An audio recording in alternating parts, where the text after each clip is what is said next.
Welcome back to the National Stadium. The crowd is building all the time here, and we are just making 22 minutes away from kickoff. And we're looking forward to this one between the defending champions, Mount Pleasant. They've travelled all the way from the Garden Parish, St. Anne, against Cavalier. Their base just a stone's throw away. That's Mount Pleasant Academy, and you can tell that they are the future of the club. And they'll be hoping to celebrate another title with their parent club, you can say, as yeah, they're looking for 2 in a row. It's time to hear from the coaches now, Mount Pleasant and Cavalier. Firstly, we'll hear from Mount Pleasant's Theodore Tapper-Whitmore, and then afterwards you'll hear from Cavalier's Rudolph Speed. Coach Whitmore, if you were to win tonight, it wouldn't be the first time a team have gone back-to-back winning the Jamaica Premier League. But what would it mean for you as a coach and the Mount Pleasant project as well? Well, yes, it would mean a lot this afternoon. You know, we owe it to the goals, we owe it to the fans, our family. You know, we put in a lot of hard work, 8-9 months together. So I think we definitely deserve it. Last time against Waterhouse, you made some changes to the engine room, went for a lot of mobility and rotation in there, and was a little bit more direct. How do you plan to deal with this Cavalier threat of speed and directness tonight? Well, we understand the threat this Cavalier team possesses. We know once we can execute this afternoon, and I think it will be a different ball game. I think what we need to do is take care of the football, and once we take care of the football this afternoon, you know, we know it's a running team, you know, they're young, they're very energetic, but we're looking forward. Your team has the best defensive record in the league. You're missing one of your staple players in Dyer. How big a miss is that today, and how does it affect your team playing? Well, yes, it's a great loss, but it's a final. We have to play. We have people who can come in and do a job for us this afternoon, and we're looking forward to it. You did a little tweak in your playing style last time. You're known to possess the ball. A lot of teams see your patient build up through the third. But the last game, you mixed that up with some direct play. What are we to expect tonight? Well, again, in the final third, you can expect a lot this afternoon. You know, I just mentioned before our defensive record. You know, we're not looking at that this afternoon. It's not a 3-point game. It's a game. It's a final. It's a must-win game, and we just have to come out this afternoon and left it out there on the pitch. Coach Speed, you've beaten this Mount Pleasant team already this season, but they're one of 3 teams that have stopped you scoring. Why is it so difficult, you feel, to play against this team? Oh, because one of their defensive mechanisms is to keep possession, and they are really good at it, so it gives you much less opportunities. So how do you deal with that today?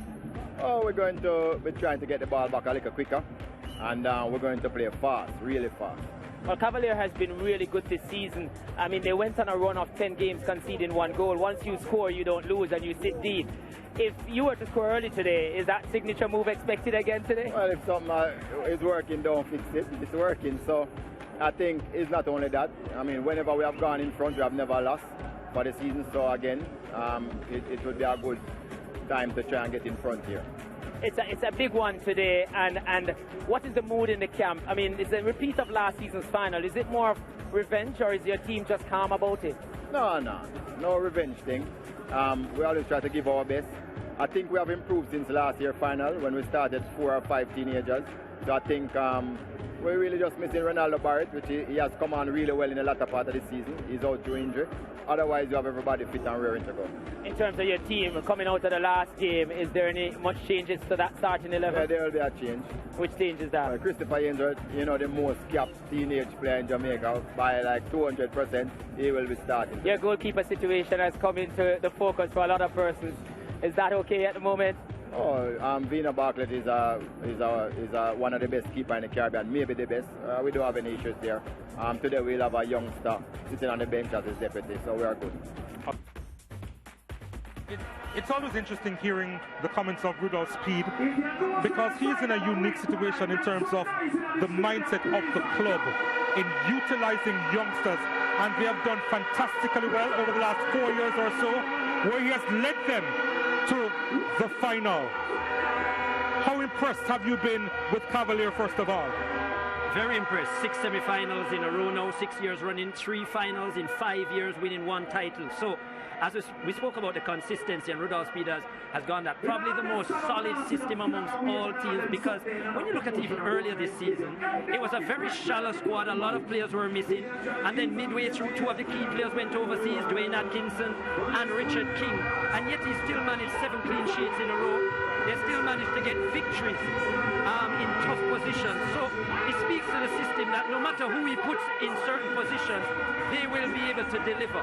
And it's very impressive, I just say, whether young or old, although their oldest player might be 25, that they still manage to get results, and they obviously believe in the system he plays, and they are well drilled. And Theodore Tapper Whitmore, of course, quietly optimistic. Theodore Tapper Whitmore has come in, obviously blessed with resources. Some persons will think that makes it easy, but it's very difficult as well to manage the egos of players who believe that they should be starting and have to settle for a place on the bench, and knowing when to use what talent where and in which position. And I think over the last couple seasons, Mount Pleasant have gotten better at realizing where is their strongest 11, who is their strongest 11, who is better in which position. And I think that is why they have garnered more consistent results and been confident in games, in many more games this season. Obviously a big card missing today, one of probably their most consistent defender out due to a red card in Shaquille Dyer. It will be interesting to see how they adapt to that, and how, as you said, Cavalier can use their speed to affect that, because they certainly have the pace advantage, Cavalier. Yep. Well, our analysts are standing by on the field, Dwight Jeremiah, as well as Lachey Williams, and they have the keys to the final here tonight. Thank you, Donald. It's really electric here, and the noise is deafening. We're back where we started a year ago, pretty much the same teams in the final. But one thing is for sure, I believe the locks have changed, and we'll need new keys to unlock this one. Lejay the locksmith, let's hope you cut it right, because here we go. Unlock this thing for us. It is the Ray and Nephew Jamaica Premier League final, the super final. It's only right that I brought a guest along with me to do this edition of the keys to the game. And we have to start, of course, with the home team, the defending champions, Mount Pleasant. This Mount Pleasant team, I think that they have the keys in their team, in their setup, to really get the better of this Cavalier unit. They did it last year. They'll be looking for a repeat, and the keys that I'm speaking about will be a secure build-up first of all, sustaining pressure second of all, and then their player to watch Demario Phillips. I'll tell you how he'll tie in to both of those 2 earlier keys in just a moment. But first, I'm going to speak about how Mount Pleasant need to build up. They will be without 2 of their build-up and defensive linchpins that they have been playing for the entire season in Fitzroy Cummings and, of course, Shaquille Dyer, who was sent off in the semi-final second leg. I think that's an underrated part of their team. It's not necessarily the solidity that they bring, but in terms of how they like to play out, in terms of how they like to progress the ball, they'll need to be secure in that first and not invite the Cavalier press onto them and give the Cavalier team any impetus to go and attack them and create chances like the one that we saw against them at Fort Waterhouse when Javane Bryan infiltrated and probably should have scored in that semi-final second leg. This Mount Pleasant team is the best build-up team in the nation, and they'll have to prove it if they're going to win this game here tonight. And when they secure that build-up, the next thing that they'll need to do effectively, in my opinion, is sustain pressure. As I said, they're the best ball-playing team in the nation.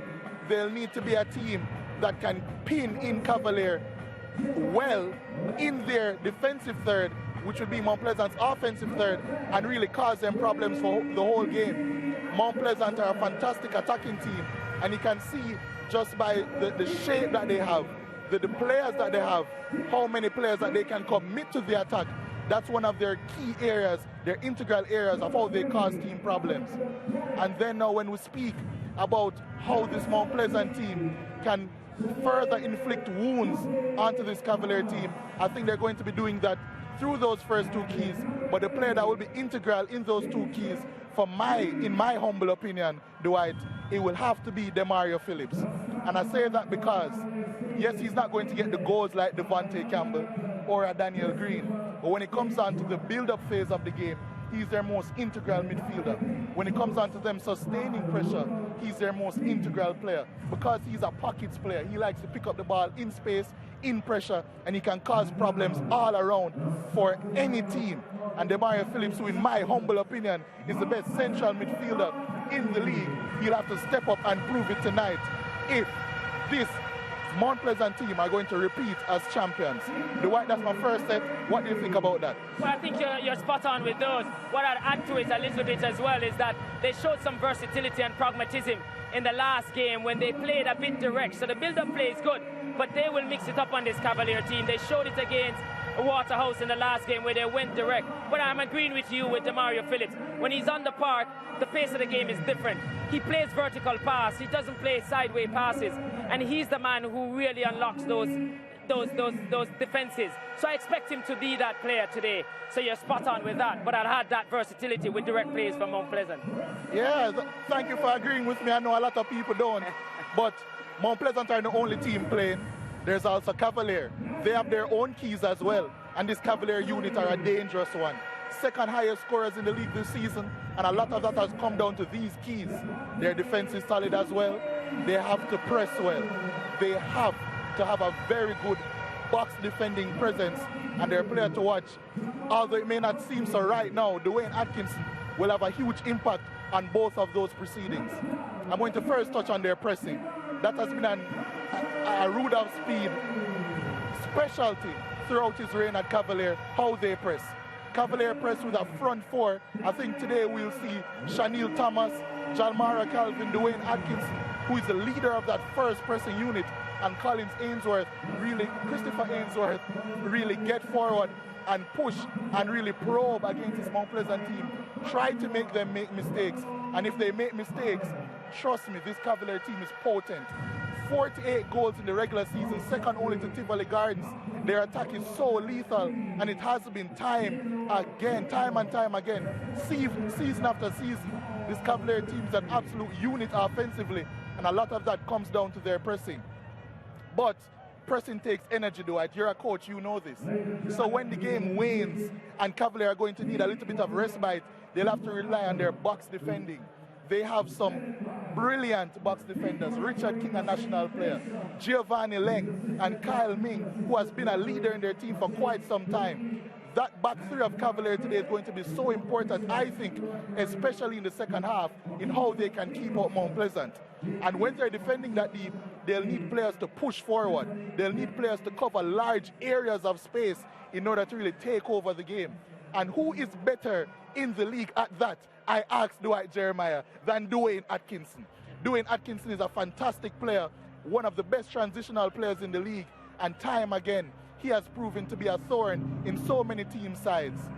And we have this Cavalier team going against Mount Pleasant, and what a game is it going to be, Dwight? I expect it to be a good one, but also it's the box defending. That's a dangerous ploy, I feel, against this Mount Pleasant team who you say sustain pressure, and they score about 7 goals after 90 minutes. So it's going to be a big one, a massive one for them. And we're about to get going. And Donald, it's over to you and Chris, because the action is about to get on the way. Well, it is the final dance, isn't it? It is the last tango. And the partners know each other very well. They met in last season's finale at Sabina Park. Now they square up once again in the shadow of the other at Jamaica's football mecca, the National Stadium. Mount Pleasant looking to go twice in a row against Cavalier, who are in their third final in 4 years, seeking their third title. The dynamic hasn't changed much since they last met in the showpiece game, as we look at the respective corners and the greeting party to greet and meet both these teams. Mount Pleasant, of course, still the most expensively assembled squad in the country. Cavalier, obviously on the other end of the spectrum, but on this super final playing field of the Ray Nephew Jamaica Premier League, they are pretty much equals. Chris Taylor. Yeah, certainly in terms of what they've produced as well this season, very impressive. Just 3 losses in the preliminary round for Mount Pleasant. And as I said, 4 wins and 4 draws from losing positions. Impressive from Mount Pleasant. 16 points they are amassed from that kind of position, and it shows their resilience and how they have grown as a unit in their 6 years as a Premier League club and academy. Cavalier, on the other hand, once they have scored, they have not lost. They have been great front runners this season, and their first halves generally have been impressive. So will they cancel out each other in terms of that? Cavalier from losing positions, just 2 wins and 5 draws, 11 points. Not as impressive as Mount Pleasant, but still, it speaks to how well they have done once they have scored. And as I say, since they have scored, or when they have scored, they have never lost. Cavalier gained a lot of experience. It kind of knocked them off their perch when they went into the Champions Cup, where they were beaten 6-0 on aggregate by Cincinnati. And I think that kind of jilted their confidence for a while. Yep, they only picked up 2 points over the next 4 games in the Premier League, so it was a different Cavalier. It was the series of games leading up to the playoffs. Yeah. Took them a while to find themselves again. I think the 2-week break probably worked in their favor. Mount Pleasant, who were right in. Mount Pleasant actually at the start of the year fell off for a few matches as well towards the back end and early part of 2024. And they had been knocked off the top of the Premier League. They had fallen as far as 4th, I think, at one point. And then, yeah, consistency was the name of the game towards the end of the preliminary round. Well, we'll now pause for the playing of the national anthem.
Moments away from battle.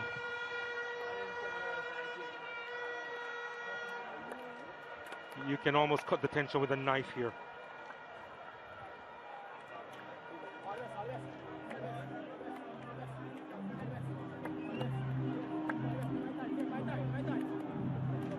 O'Shea Nation is the man in the middle for this one.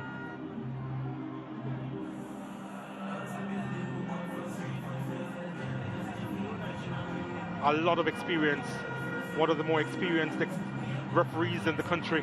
Okita Nicholson is the 4th official, Ojay Duhaney, Kemar Daly, the assistant referees. The O'Shea Nation ranked 2 behind Danian Parchment in terms of hierarchy of the Jamaican officials at the moment. And this is a big occasion, so no surprise.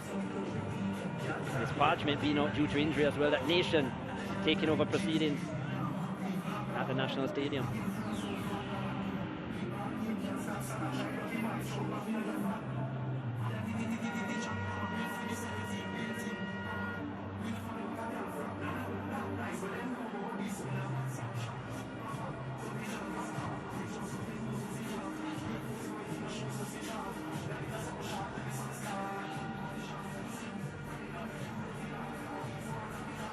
Team photos are being taken now, as this moment is recorded in history with the sponsors and stakeholders part of the festivities here. And yeah, you can say festivities in the truest sense of the word. Sabina Park could not have contained the crowd here inside the National Stadium. I think we're close to 20,000 here.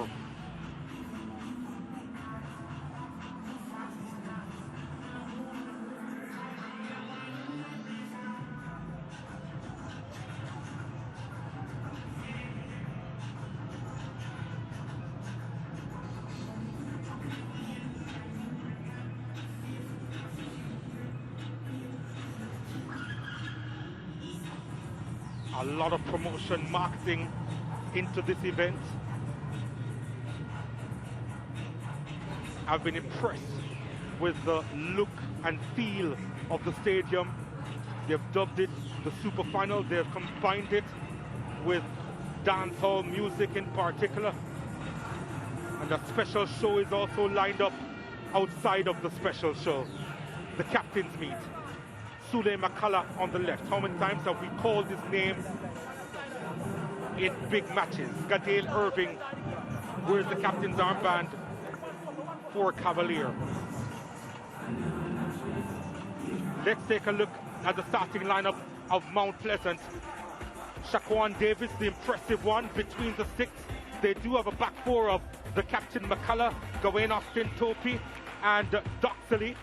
Shandy James, Ramon Howell, Demario Phillips in the middle of the park. And up front, the dangerous Devontae Campbell, who wears the number 7 on the left, Kivoni Bailey on the right. Daniel Green playing the false 9, although he wears the 9 on his back. 4-3-3 is how they all set up. No Fitzroy Cummins, he's out because of card. And Shaquille Dyer got a red card in the second leg. He's out as well. So major changes at the back line for Mount Pleasant. It will be interesting to see how Doxley adapts in that right back role. He's used to playing through the spine. Melvin Doxley. Cavalier starting lineup, Vina Bartlett in goal. They do have a back four of Irving, Ming, King, and Leng. That should be easy to remember. In the middle of the park, Christopher Ainsworth, Mackinson Caddick, and Adrian Reed, who was impressive in the second leg semi against Arne Gods. Up top, Shanil Thomas, Dwayne Atkinson, and the impressive Jamara Calvin, the Jamaican, 20 years old, has scored 13 goals so far this season. Yeah, they'll tell you they're playing a 4-3-3 as well, but I think it will actually morph more into a 3-4-3 with the three-man back line of King, Ming, and Leng coming together. You won't really see Giovanni Leng overlapping much, but Irvin will do it, and depending on the defensive solidity of Mount Pleasant, whether right or left, he will switch to either flank. Galeal Irvin, as he gets down those areas and whips in some really dangerous deliveries with that left foot as well. But yeah, Jamara Calvin, look out for him at front, leading goal scorer, 13 goals, 6 assists. And of course, their player to watch, Dwayne Busy Atkinson, 6 goals, 8 assists. They've gone with Daniel Green, Mount Pleasant, of course, because Shaquille Bradford has lost form, even though he's the highest scoring player for Mount Pleasant with 10 goals. Although most of them weren't in the colours of Mount Pleasant, we should add. Yeah, only 2 for Mount Pleasant, 8 for Harbour View. But yeah, he misses out, and I think that change was expected as well over the last couple of weeks. Cavalier in the full white, of course. Mount Pleasant in the full blue. Mount Pleasant will be kicking towards the New Kingston area. Cavalier will be kicking towards the Caribbean Sea and the downtown Kingston area. Demario Phillips on the ball, looking for the dink and the dangerous Kimoni Bailey. Adrian Reed hesitated with the clearance. Gadale Irving tried to bully his way into a header, and in the end his teammate won the free kick. That's Shanil Thomas. Yeah, Shandy James in the middle of the park today. But yeah, expect Mount Pleasant to have majority of the possession, like to keep possession, like to maintain the ball. Cavalier will be comfortable with that, and then they'll look to hit on the counter, because I do think they have the pace advantage, Cavalier, and especially with Christopher Ainsworth coming into the starting lineup, they will have added width as well. We actually see Gawain Austin on the right side of the defense, and that's not a surprise for us, because he usually plays that position, and he did quite frequently in the early part of the season for Mount Pleasant. Yeah, and when he was at Portmore as well. Yeah. Was versatile in that back line, could play anywhere along the back four. So too Doxley, to be fair. Yeah, and Gawain Austin. Doxley doesn't really play in the wide areas. Doxley plays defensive midfield, I think, or centre back. You don't really see him in the wing back position. So don't expect many overlapping runs from Doxley.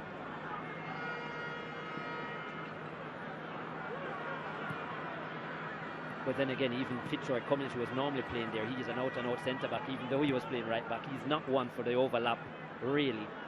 Yeah. But the Mount Pleasant game, all about possession and rotation in play as well.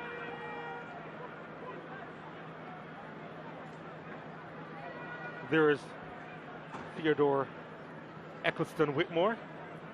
They call him Tapper, former national player. That would have been a good question in Just the Facts. It would have been, yes. But now the whole nation knows. Rudolph Speed there, the technical director of Cavalier, has been doing an outstanding job with the youngsters.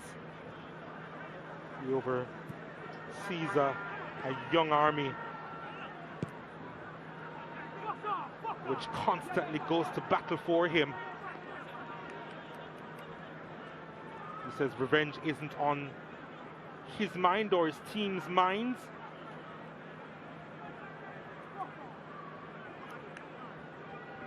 Well, he might not label it that, but he's definitely about getting the victory today, which in its sense will be revenge based on the loss last year. Here they come. Leng, in the attacking third, has lost it. I was about to say, contrary to popular belief, Leng actually overlapping. Well, he did that regularly, to be fair, in the Manning Cup when he was representing Camperdown. For sure. And it was something that was timid when he graduated to the senior level. Glad to see him expressing himself on the attacking front, because he did have the speed and he did bully his way throughout the Manning Cup season for a couple of years. Well, free kick to Cavalier. Dwayne Atkinson, the provider here, has quite a few to aim for. 6 inside the box. Here's delivery. It's a good one! Fabulous save by Shaquan Davis. Oh, he has to be magnificent again to deny Jalmara Calvin his 14th of the season. Arguably the man of the match last time out, Shaquan Davis had a brilliant game against Waterhouse. And yeah, that's another magnificent save. That would have been heading under the crossbar for sure from Jamara Calvin, who just redirected it so well. Really informed the Cavalier number 7. And Davis said, yeah, me too. Corner kick to Cavalier. That's not a bad delivery. Again at the back post. And Giovanni Leng held his head, probably thinking that he could have done a little better there. Yeah, very good in the air, Leng. Just couldn't get it on target. He's only scored 1 goal so far this season, Giovanni Leng.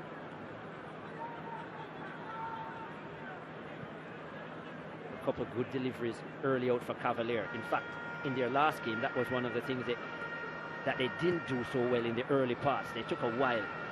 Their deliveries from the wide areas were disappointing a lot. Many of them too flat. The first couple here have been good. Cavalier looking to pounce here. Shanil Thomas collecting that one deep and getting, looks to be Ainsworth trying to go forward. Yep. Yeah. Usually on the left-hand side, Christopher Ainsworth. Came off the bench at Sabina Park on the left-hand side, which is his natural side. This time Rudolph Speed deploying him on the right, hoping that you'll cut in on that left foot. But what an impressive youngster he has been, though, Christopher Ainsworth. 19 in August. I think he missed a couple of weeks because of an ankle injury this season, but one of the more consistent performances in this team for the last 2-3 seasons. 64 caps before this game at the age of 18. Yeah, imagine amazing. playing 64 times for a senior club. And we want our youngsters to do that on a regular basis. Atkinson with the delivery inside, overcooked it just a little bit. Goes behind, it's got a goal kick to Mount Pleasant, but you want the youngsters, especially those making the transition from the Manning and the Costa Cup, to get their feet wet at the senior level, and be as impressive as this young man has been for the last 2 seasons, Christopher Ainsworth. Attended Calabar High School, decided to leave high school and become a professional footballer, hence why he has also been able to add so many caps as well to go with his quality. But yeah, Rudolph Speed very fond of him as a player and his dedication to the club. Cavalier again on the move. Atkinson does well, trying to get by a second challenge. Couldn't dismiss the blue blur that came along his side and his eye line. Good defending. And was robbed of the ball there. As it slipped into another gear here. And they'll have to watch Devontae Campbell, certainly on that left-hand side. Very quick, certainly the quickest winger among all, Devontae Campbell. Calvin taking him down. He looked a little bit bemused by it all. Scored twice in the semi-final, the Mount Pleasant number 7. And they will not be looking to give him any space at all, because he certainly can cause problems in those wide areas. 4 goals already to his name. Almost got through to Demario Phillips on that occasion. The interception was vital there. Yeah, Daniel Green has the ability to drop deep. Very good with the link-up play. And to find a pass indeed. Yeah. Not only a talented finisher, but also a passer, Daniel Green.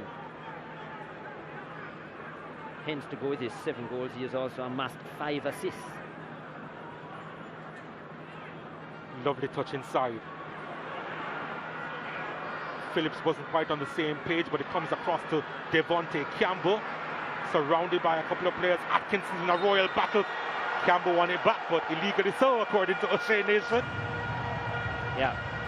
But you notice right away as Devontae Campbell gets it, how close Giovanni Lenger's come to him, not giving him any space. Look at that. And then busy Atkinson coming to help as well. So they realize that space to give Devontae Campbell space is almost like suicide. Well, they know better.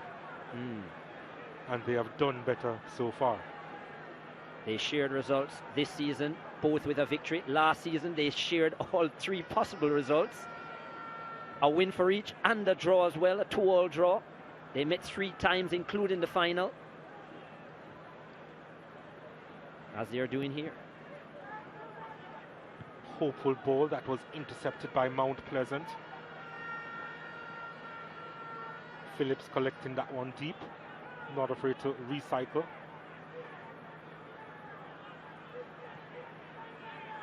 Topi.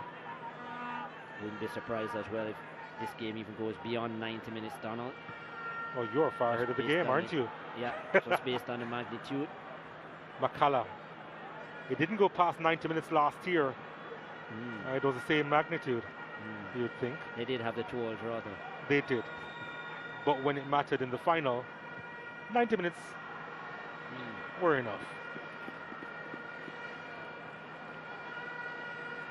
There is the Ramarak sisters, Mariah Ramarak, host of the SportsMax Zone. And Karishma, the West Indies cricketer as well. Off spinner. Oh, yeah. Actually, one of the best bowlers in the Caribbean, in my opinion. Yeah, doing well at the world stage as well. Karishma Ramarak. Very consistent off spinner. McCullough going out wide. Campbell not quite allowed to parade his skills on the left hand side, not yet anyway. Hasn't had the room to breathe. Shandy James tucking this one inside to McCullough, who's holding strain in the middle of the park at the moment as they try to get the numbers in the middle of the park. But Cavalier, they've been going at everything there, not leaving an inch for the Mount Pleasant players. Phillips barely got a half inch there and managed to poke it forward. Bailey looking to run into yards here, can't get by another white rock. Mount Pleasant returning the favor now. And Topi striding forward, losing his balance. O'Shea Nation was right to get play going, and play continues to go. And Cavalier with a chance. Davis with the save. It was Calvin again, I believe, who had made his way inside the box. You would have bet some money on him finding the back of the net. He would have backed himself as well. But this time, I reckon it was a much easier save for Davis. Yeah, I think he could hear Sule McCullough breathing down his neck as well. So no, he didn't have much time. Rushed the shot in the end, and it's a routine save for Davis. Not sure that was necessarily the right area for Davis to push the ball back into, but the blue shirts were there to help him out. Yeah, I think we'd have seen what was in front of him. But yeah, a couple opportunities early for Calvin. Does prefer the left foot, Calvin, but not afraid to shoot with the right as well. Nice tempo to this game though, and you can tell that both teams concentrating really well, trying to narrow the spaces as much as possible.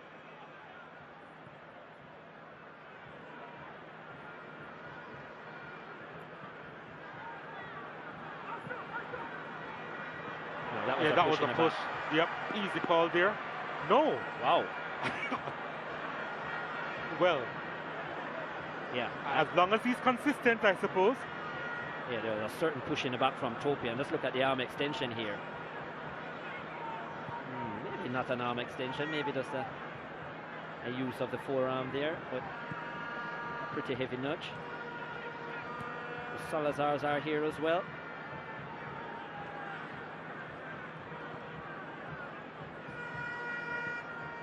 Yeah, there's a VIP section and there's a VVIP section.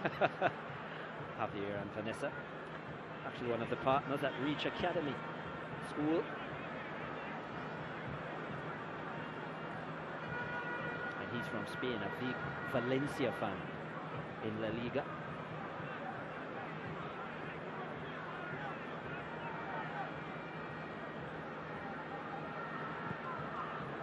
Searching ball, but too much on it. No issues there for Bina Bartlett. Is that the first time we've seen him collect today, Bartlett?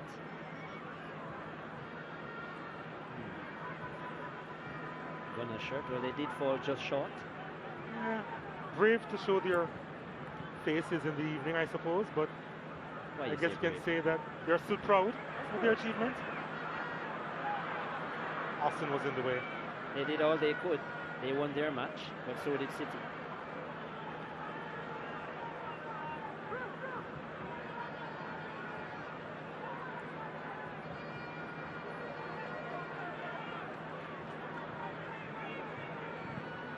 Ming goes long. Fired that one in, didn't he?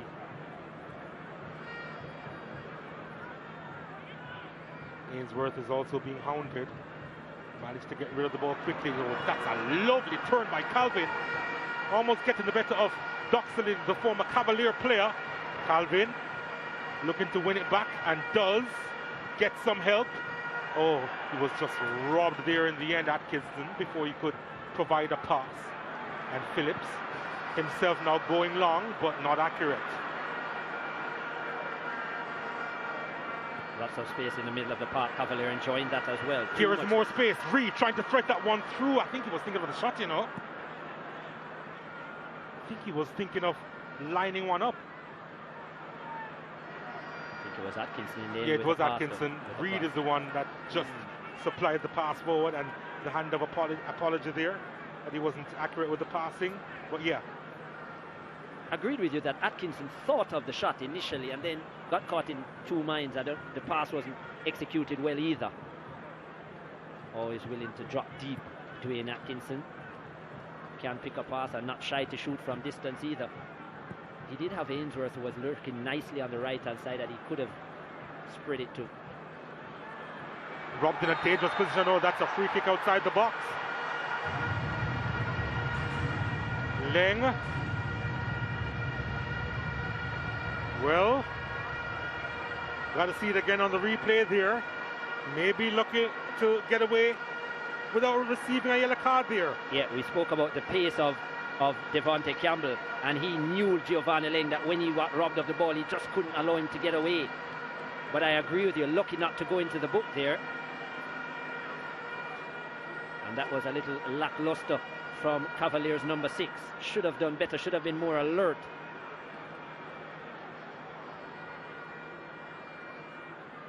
Had Campbell gotten away there, he certainly would have been in. I mean, it was an acute angle, but he would have had a lot of options available to him.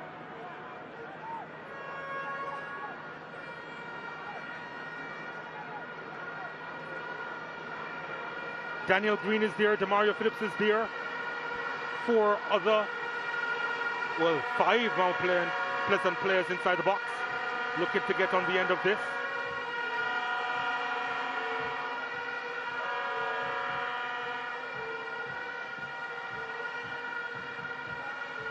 Let's see what will happen here.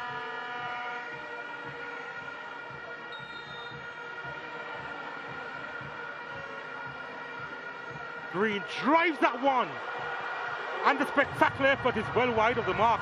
Kimoni Bailey, well, he has scored quite a few special goals this season for Mount Pleasant. And he was hoping to notch another one there.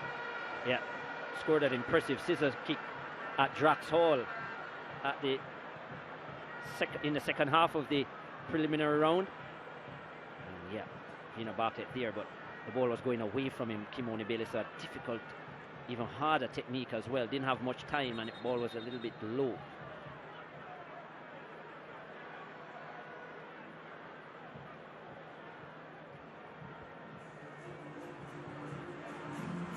Ling probably still thinking about that one, as there are those in the stands looking on the action on the SportsMax app.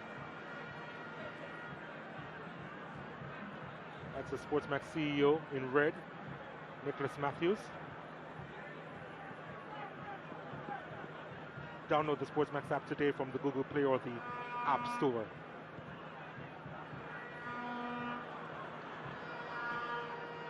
Cheeky.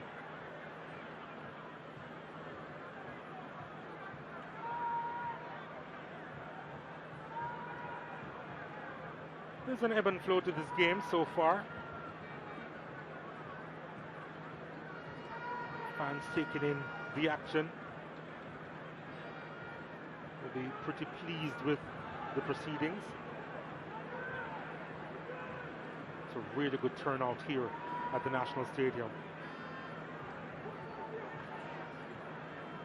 Yeah, there were concerns about that, especially with Arnett Gardens and Waterhouse not being in the final, that the crowd would have sufferred, because those two teams by themselves carry a massive crowd. But it just shows how Premier League has grown in the country as well. And as you said, the marketing, which you spoke about earlier, great efforts from them. Oh my goodness. The marketing team on social media and otherwise, very well advertised. And this season you can say that the population knows about the Premier League. They're no longer wondering. That was Richard King, by the way, with the audacious move at the back for Cavalier. Kimoni Bailey finding Phillips, getting the return ball. Bailey looking for the give and go, the challenge from behind.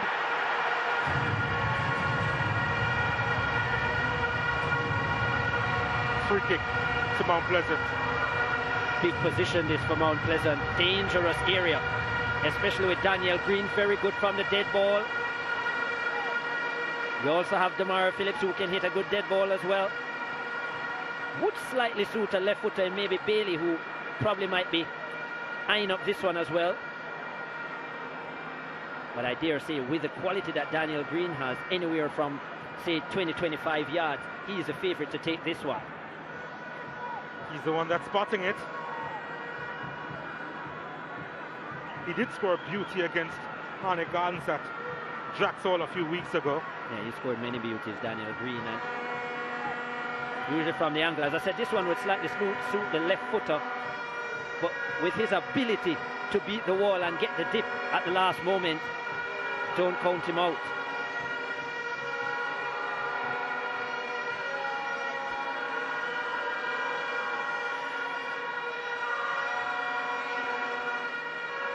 The wall constructed by Bartlett. Green looking to beat that wall. 5 Cavalier players in it. Green looking at the gap to work with. It's of significance. He just needs to get by the wall. Daniel Green to step up, shoot, deflected, and over the top. Surprisingly, decided to go to the side where Vina Bartlett was. I thought he would have looked to go over the wall into the vacant area. And the wall did its job. Let's look at it here. Yeah, well, Vina Bartlett was actually going towards his left. So probably slightly deceived. Bartlett did green, but the wall stood up tall. Demario Phillips with the corner kick.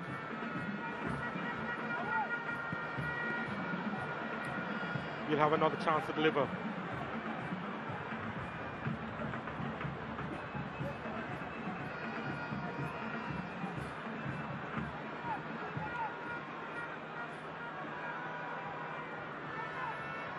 Needs better service. That wasn't well done either. Trying to barrel his way through and got into some trouble. And this one is sent out wide. Cavalier breaking. Can they make it count? 2 to aim for inside the box. It's sent across. And it's put behind by Doxley. Good defending, Mount Pleasant. Twain Busy Atkinson then usually so good in open play. He almost looked a little bit shy as well. To give Doxley credit, he did somewhat marshal the area. And Atkinson's pass wasn't good enough. Well, they get a corner kick. They get a corner kick for their efforts. Second corner kick for Cavalier. Ainsworth to send this one in. Again, it's a good one at the back post. It's Leng again. Back there. Didn't quite get on top of it.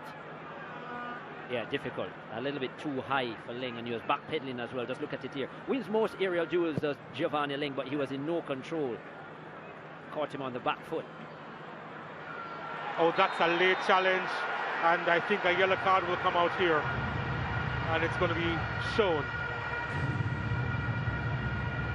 Adrian Reed Jr. goes into O'Shea Nation's book. Took one for the team there. Very late, and it was very late. Daniel Green, good control from him, and that's a definite booking there. Good work by Green though, good couple touches, and had the first 2 steps on Adrian Reed. Still a teenager, Reed. Up to last year was still playing Coles football at St. George's College. Scored a blinder at Sabina Park last week from some 30-35 yards out. An impressive volley with the right foot for his first goal of the season, and that would have been a better moment than that yellow card that he just received. Oh, much better moment, Chris.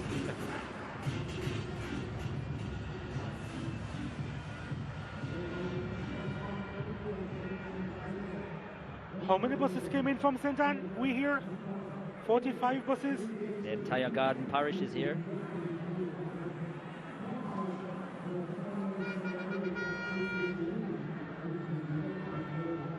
Parish of St. Anne, biggest in the land. No, St. Catherine is. No, you got that wrong. No, you got that wrong. Free kick to Mount Pleasant. This one is, well, let's say it's overkill.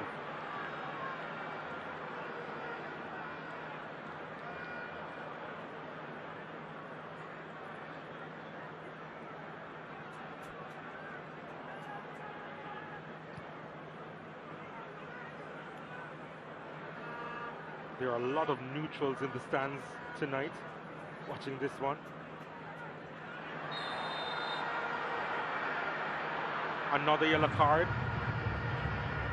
Mackinson Cadet from the Turks and Caicos Islands going in hard on Devontae Campbell. Both of the central midfielders now in the book.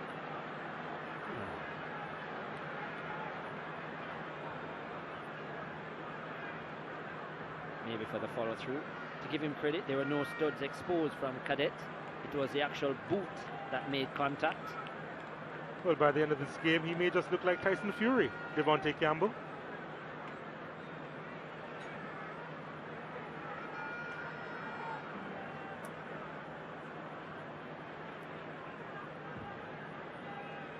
Leonardo Gibson in the fans. So too Nicoy Christian.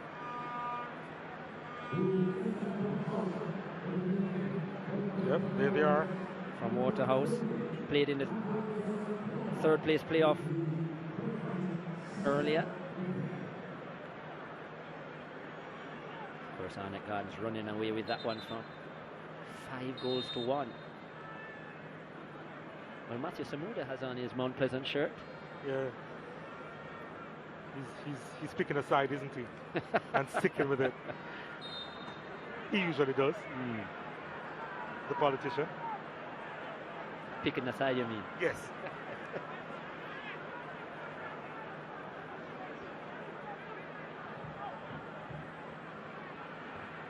Topi.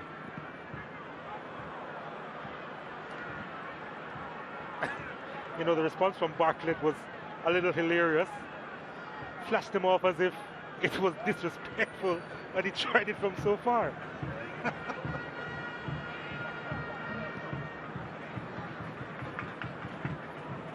Bartlett from St. Lucia not having it at all.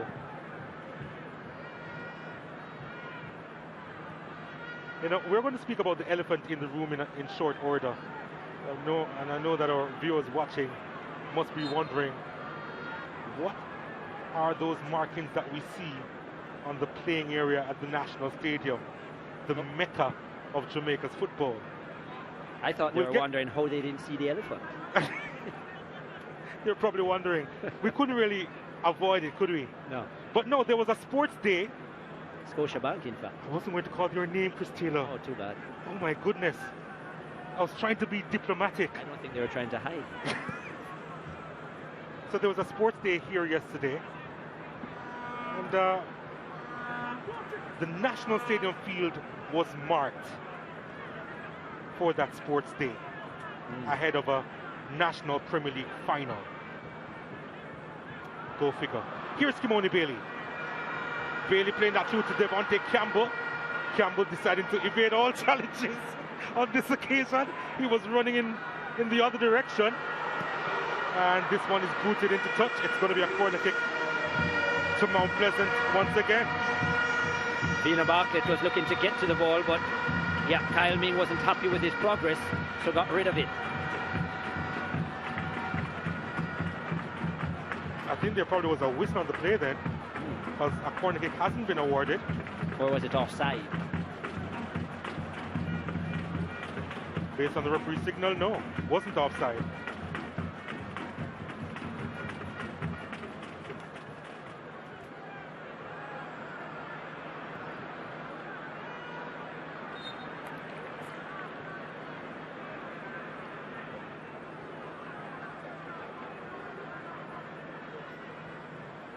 There was actually a handled ball there.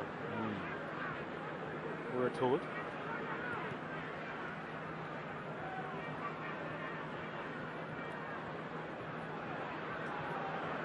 That's not bad from Sule McCullough. I think Cavalier will be pretty happy that all of Sule McCullough's touches has come in his own half. Because for now. Yeah, the last 2 times that Mount Pleasant have managed victories against Cavalier, he's been on the score sheet 3 times. Phillips hasn't had a really good final so far.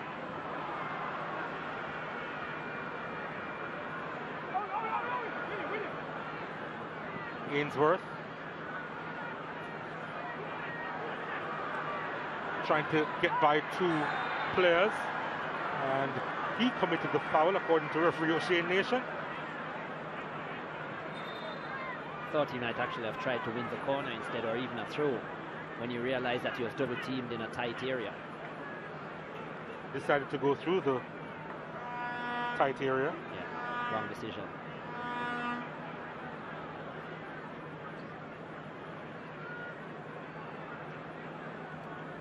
Well, he hasn't seen a whole lot of action since the opening few minutes, when he had to make one spectacular save and one routine one, yeah.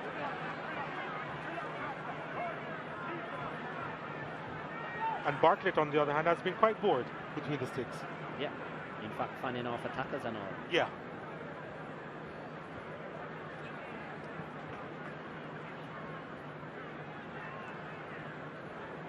Bailey.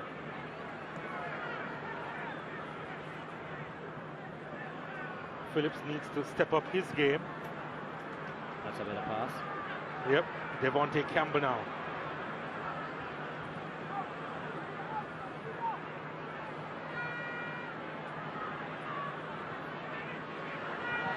Campbell's effort. They are appealing for a handled ball here. No movement from Nation. In fact, the movement is a finger wagging, indicating no. Yeah, the ball was loose for a moment, and Vina Bartlett was out of position for a while, but luckily for him, the deflection carried it favorably to him. Phillips intercepting and almost got himself in trouble here. Managed to make the clearance, but it goes the other way once more. Good block by McCullough. Thomas needs some attention from off the bench, I think. Yellow card was shown there to Phillips. Maybe too much to say.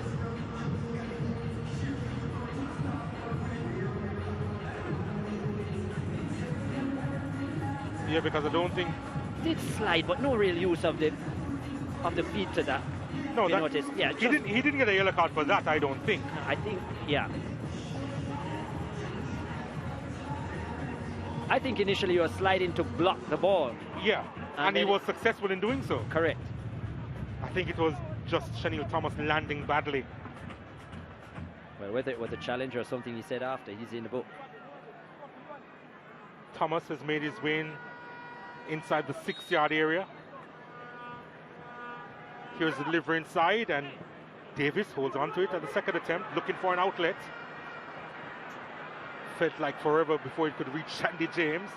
Now James sends it out wide to Campbell, who was cut down initially.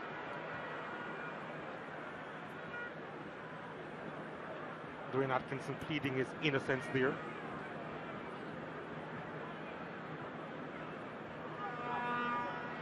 Atkinson 2 years older than Devontae Campbell, who is 20. So it really is a battle of youthful exuberance over on the far side.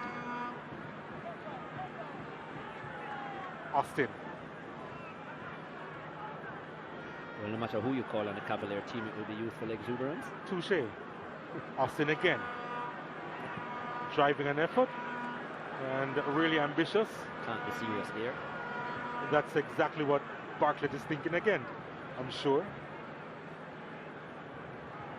Did score the opening goal of the Premier League season for Mount Pleasant this year, he Dwayne did. Austin. Yeah. It seemed like eons ago, though. It was. The only goal he scored so far this season. In fact, a few games after that, lost his starting place, did Austin. Yeah, he was injured. Mount Pleasant had started the campaign with 6 wins, 6 in a row. At the time, we thought they would have been cruising to the title.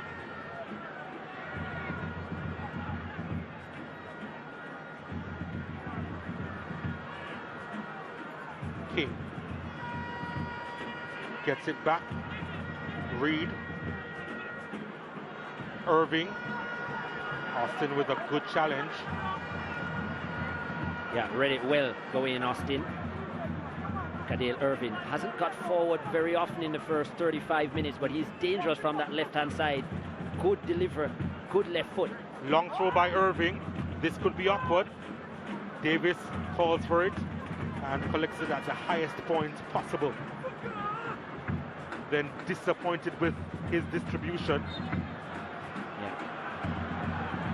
But I don't think it was one of those situations that was really on, because Daniel Green was already well marked and double teamed, and he was the only blue shirt forward. So not sure if that was necessarily the right time for the quick release from Davis.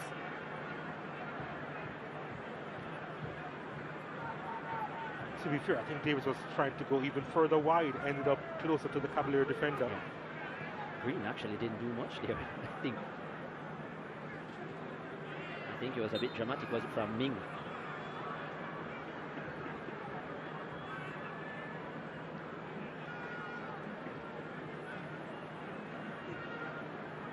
Well, the Edmund Manley College is nearby, the hunting ground of Cavalier, so maybe a few classes here and there. For the dramatic.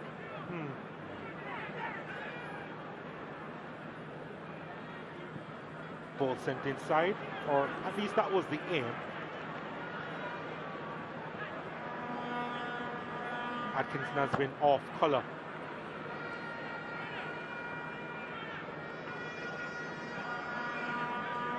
Lots of fans in the bleachers area.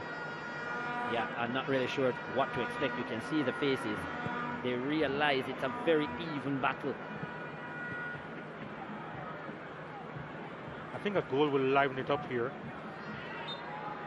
But you have to wonder, you think Cavalier is the underdog here? You'd have to consider them as the underdog, right? I guess Mount Pleasant would be slight favourites, considering they came in as a #1 team and the defending champions. Yeah. And the fact that they got the better of Cavalier in last year's final. But it's very close.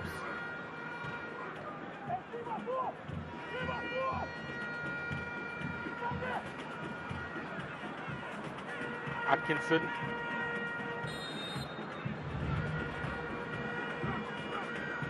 Looking to send a decent ball inside the box here. Phillips.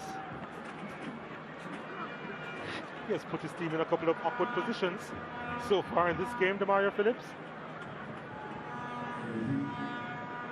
Decides against the quick release on that occasion, and that I think was a wise decision. Phillips, of course, was our player to watch for Mount Pleasant in our keys to the game. Well, we've been watching him. Still waiting on something out of the ordinary. Well, the key to the game was Dwayne Busy Atkinson for Cavalier, and you said he was off colour as well. So yeah. Both suffering from maybe a little bit of stage fright in the first 40 minutes. Well, there is Atkinson. He doesn't look frightened at all as he goes down that right-hand side, looking for a good ball. Yeah. You were saying, Chris Taylor? Poor execution from Atkinson. The crowd comes alive anytime he gets the ball with space in the wide areas because they know what he can produce.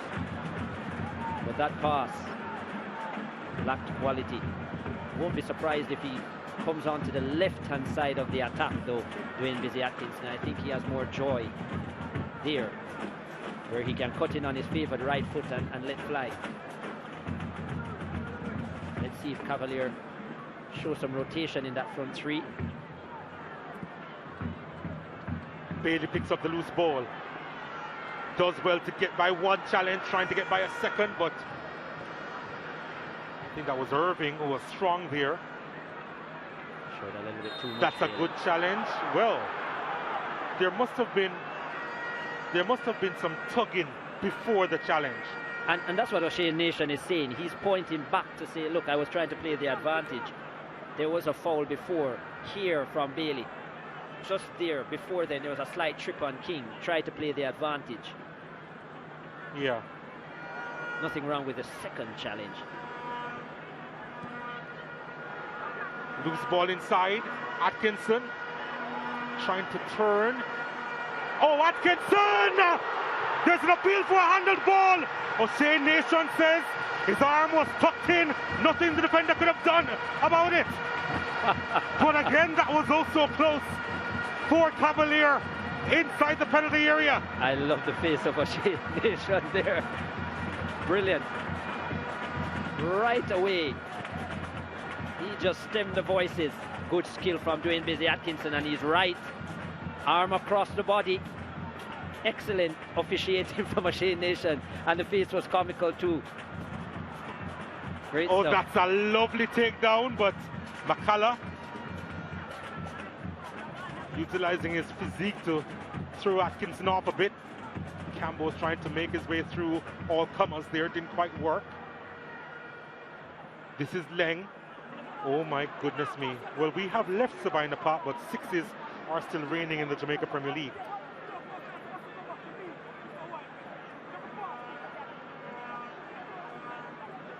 Yeah, they started the game well in terms of their passes from wide areas, Cavalier, but the last 3 or 4 have been disappointing, well off the mark.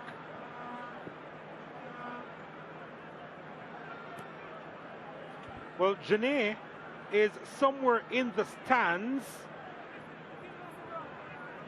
Well, She is, but we can't hear from her yet. We won't hear from her yet. There's Peter Gould and his lovely wife. They never miss a game, do they? Well, they never miss a final, that's for sure. They were there at Sabina Park last year celebrating that win over Cavalier.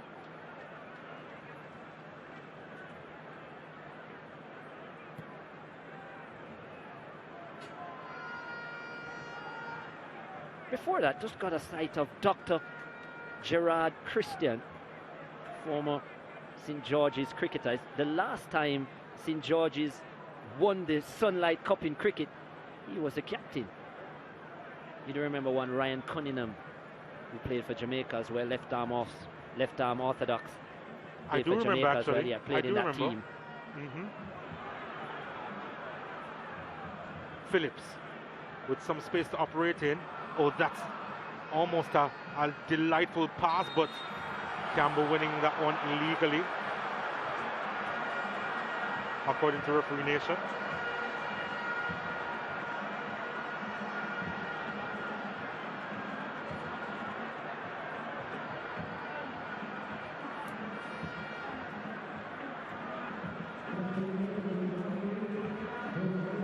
Well done from Ming. Good defending on that occasion. Made sure to put his body between Campbell and the ball. Drew the contact. You're always going to get the benefit of the doubt there as a defender when you put your body on the line like that. Ming deciding to go long. And that's put into touch for a throw-in. Both these defense lines have been switched on so far, so I don't think the long ball has been very useful for either. Not useful, not fruitful.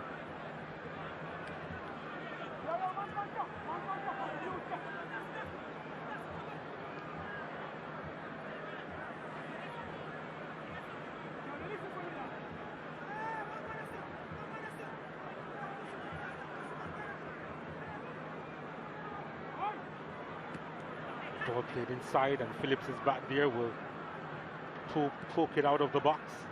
Touch wasn't good enough, was it? Campbell looking for options, finding Phillips. Phillips goes wide. This is Daniel Green, has Ming for company. Was blocked off there. Yeah, he was doubled and triple teamed in the end. Lovely ball over the top, just out of the reach of Calvin there, who was stretching to try and get anything on it. Yeah, also close for Cavalier. Nice idea from Christopher Ainsworth, and Shaquan Davis off his line early, spotted the danger. Had Calvin had a longer leg, that might have been even more interesting. Green was looking for options, sends this one inside, and Bartlett reading the play all the way, holding on. Since you mentioned Tyson Fury and boxing matches, I think if we were giving points for the first half, I think Cavalier would be slightly ahead, just based on what they have done in the attacking third. That's the end of the first half. Referee Nation has seen enough of the first 45 minutes, and it's still even Stevens inside the National Stadium in this Rare Nephew Jamaica Premier League final. A repeat of last year's showpiece game, and Shaquan Davis has been required to make a couple of saves, including one spectacular one early in that first stanza.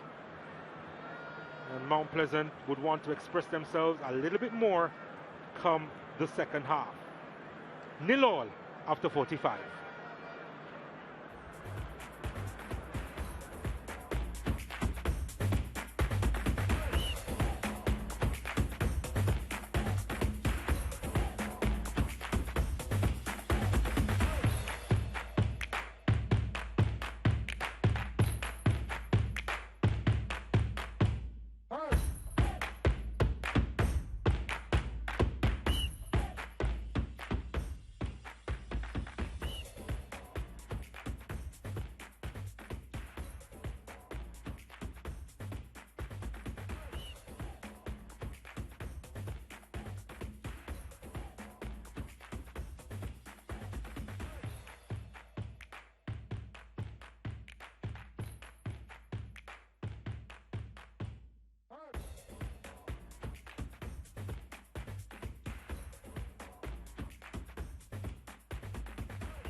Welcome back to the National Stadium. It's the Premier League final, the Ray and Nephew Premier League final, and after 45 minutes, we are locked at 0-0 between Mount Pleasant, the defending champions, and two-time champions Cavalier. FIFA referee Shane Nation in charge of this fixture. What a start it was for Cavalier. Their leading goal scorer. An impressive header.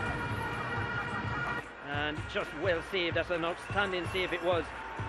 Jamara Calvin with the effort, who has already scored 13 times this season. And he was at it again, Calvin, down the right-hand side with a strike. This more routine save for Shaquan Davis, but they still have to be made. And Cavaliers number 7 rampant in the first 10 minutes. First with a head and then with a shot. Daniel Green had one of his own from the dead ball, and then, yeah, Kimoni Bailey, we have seen him score the spectacular. Not on that occasion. One of the few occasions that Mount Pleasant got into the box from a dangerous perspective. Dwayne Busy Atkinson was at it again, using his skill inside the area. Look at this. And a shot which was heading on target. Came off the body of Tope, it looked like. And it was well saved in the end.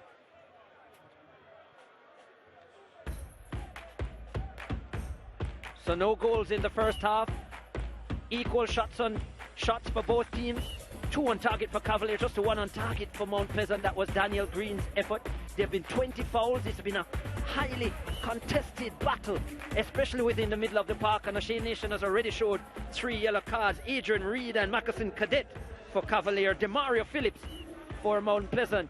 And yeah, Cavalier, they have enjoyed 3 corners compared to Mount Pleasant's 2.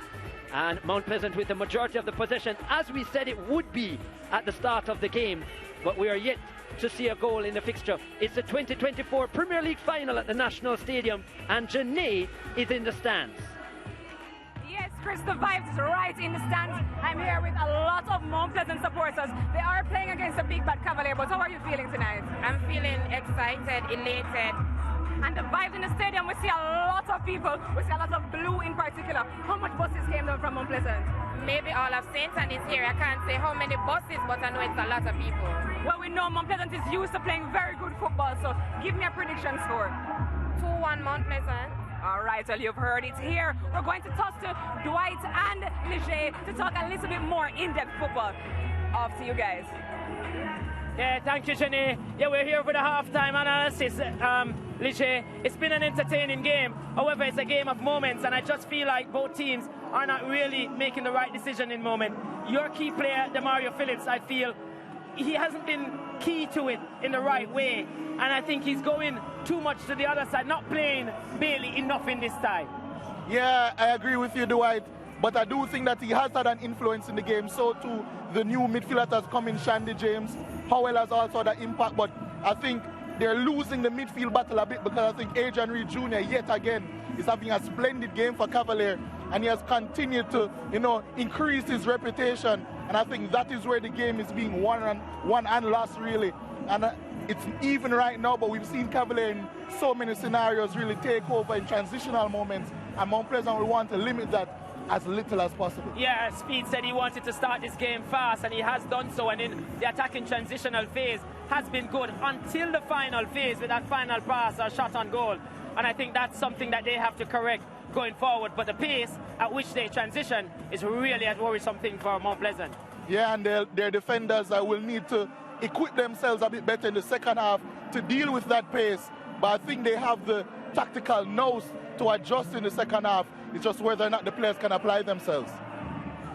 Well, we're going to go to a break, but when we go to that, we're taking us to the break. It's the top 10 goals of the season. Enjoy. Here we go, Anikan turning on the thrills. What a pass that is. Dixon! What a goal! Kaheem Dixon! It's 2-0 to the Junglists. 1-2 punch for Marnet Gardens. And as soon as I saw him in the lineup, Chris, I knew this was coming, because he is absolutely inevitable.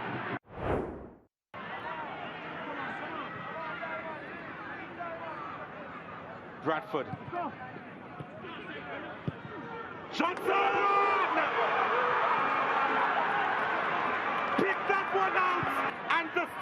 of the East, shining bright at Stadium East. Yeah, guess who has the assist? Shaquille Bradford. That partnership is beginning to flourish. Ajuma Johnson, do not give him room on that left foot. He has the talent, he has the ability, he has the power. That was a magnificent hit, wasn't it? Hit the ball across the goal line. Lovely stuff again. This one from Lewis, sending it across, was looking for Hall again. Oh, he takes it down well, and what a goal! And there was nothing lucky about that from Treasure Beach's number 13. Yeah, nothing lucky. Lovely technique, and he knew what he was doing. Hit across it, not flush like what we saw earlier from Hall, but he went across it, and just for the outside of the instep, curling away from Harrison.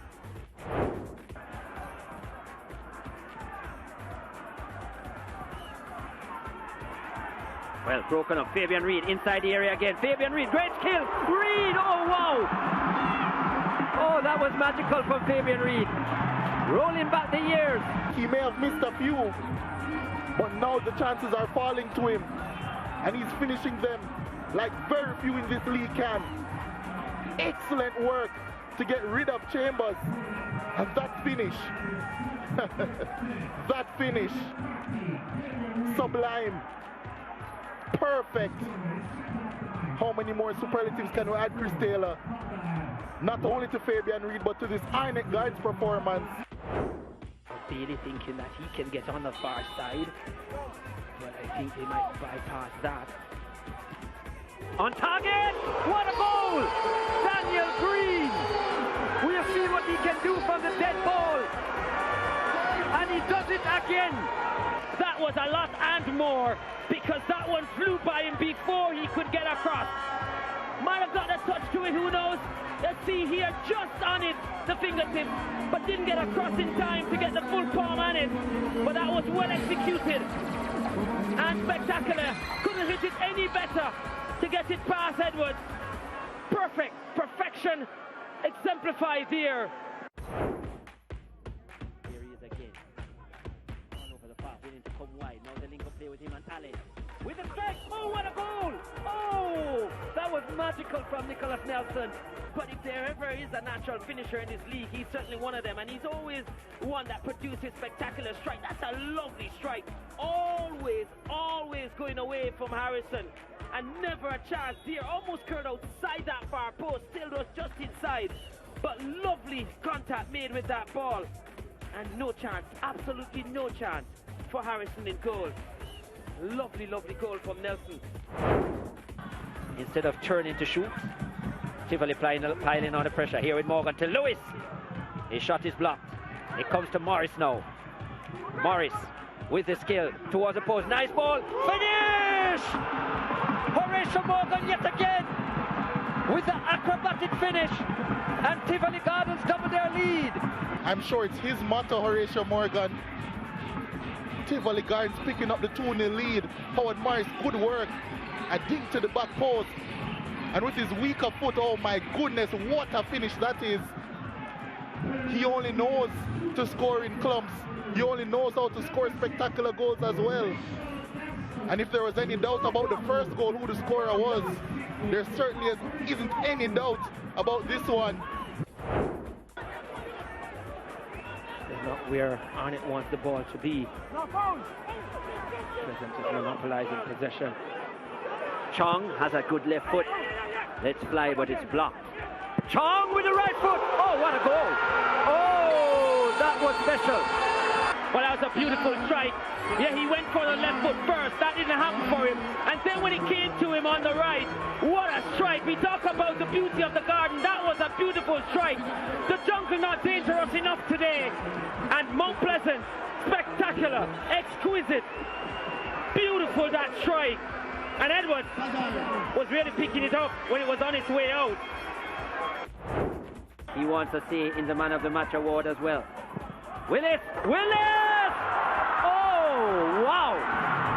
Well, Shavani Willis, did he just change the thoughts of one Leger Williams. And you know, Chris, in the past, from a free kick from this range, I've said my before. But for this one, I just have to slow it down. Oh me, oh my. What a hit, Shavani Willis. Ruffled the net. That ball could still be traveling. And he's been supreme. Mitchell, well, he hasn't been as lively as we saw him in the first half. It's been more of a quiet second half for Rivaldo Mitchell, but he's in good goal scoring form. And so is Kimoni Bailey. What a finish! Came over on his left foot oh so sweetly.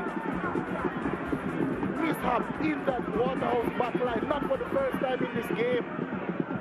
But they wouldn't have expected a finish like this, a strike like this, at a moment like this. And in the Waterhouse Mini Stadium, you could almost hear the shock. The air leave the lungs of the fans here as Kimoni Bailey celebrates in front of the fans that came to support Waterhouse.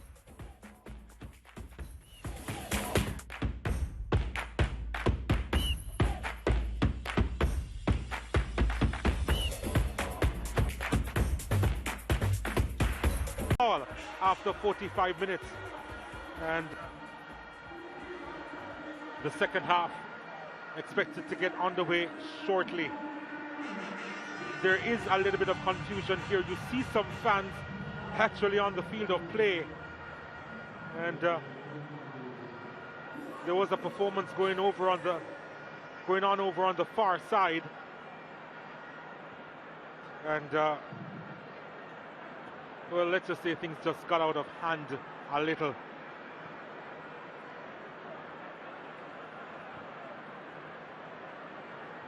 But the second half will resume in short order, and we'll be able to talk about the football once again. Chris Taylor, both teams were a little bit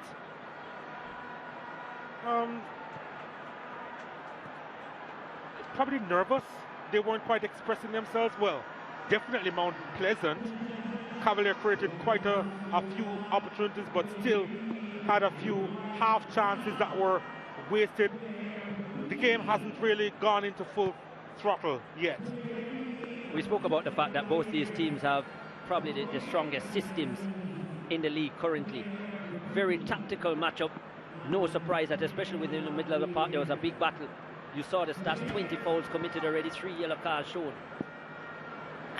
There will always be a bit of nerves, I think, coming into a final, but I don't think it was very obvious that the teams were nervous. I didn't see a lot of nervous passes or nervous finishes. Cavalier did look better in the final third. 2 really good opportunities. A lot more touches in the 18-yard box of Mount Pleasant. Mount Pleasant would be disappointed that even though they had majority of the possession, they didn't have a lot of it, or if any at all, in the 18-yard area of Cavalier. Just that one shot on target, which came from Daniel Green's free kick. And that's where they'll be looking to improve. Get more of that possession in Cavalier's half. And we spoke about the fact that Sule McCullough, who's been the danger man against Cavalier this season and last season, he hasn't been able to overlap any at all. He's been pushed back by Dwayne Atkinson and company, and they're already making a change, Mount Pleasant. Romeo Guthrie is on, and Shandy James, who was, well, almost non-existent in the first half, he is off. They haven't had, as I said, a possession issue. 58-42 in their favor. But going forward, they haven't looked as fluent. Credit to Cavalier with that. Very good at breaking up play and causing problems. What they'll have to be aware of is that both their defensive central midfielders are on yellow cards, Cavalier. Cavalier will get us on the way for this second half. The Shea Nation is ready, and the second half begins. Now they'll be kicking towards the New Kingston area. Cavalier towards our right. Mount Pleasant will be kicking towards downtown Kingston and the Caribbean Sea. And that will go behind. It's going to be a goal kick to Mount Pleasant early on in this second half. Shaquan Davis has had to make a couple of saves. One spectacular early in that first half.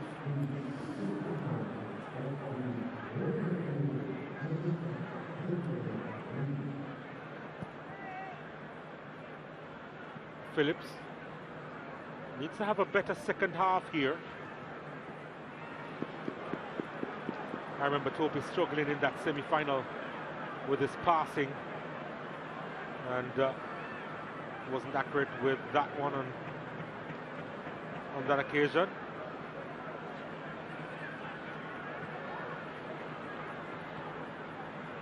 Campbell was trying to chest it towards Guthrie. He was cut down on quite a few occasions in the first half, Devontae Campbell. Had a constant relationship with the grass. Did Mount Pleasant's number 7.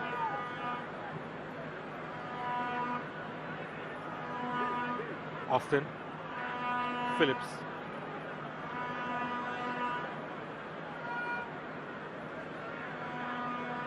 Austin going forward and was cut down. Free kick to Mount Pleasant.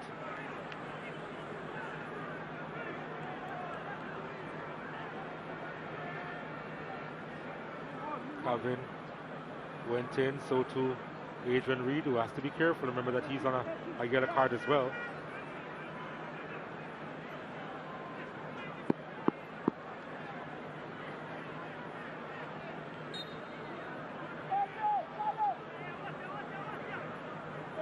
Phillips.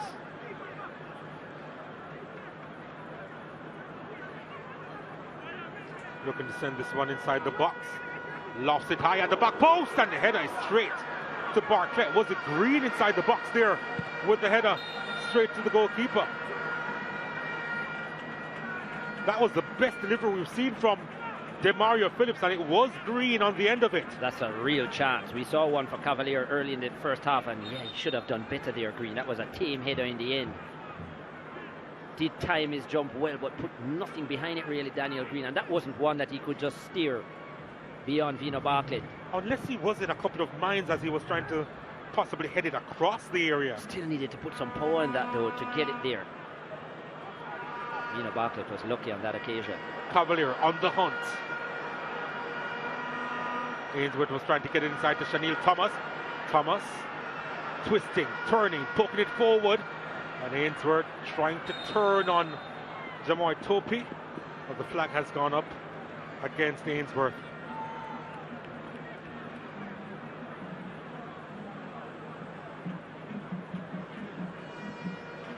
Yep, just outside.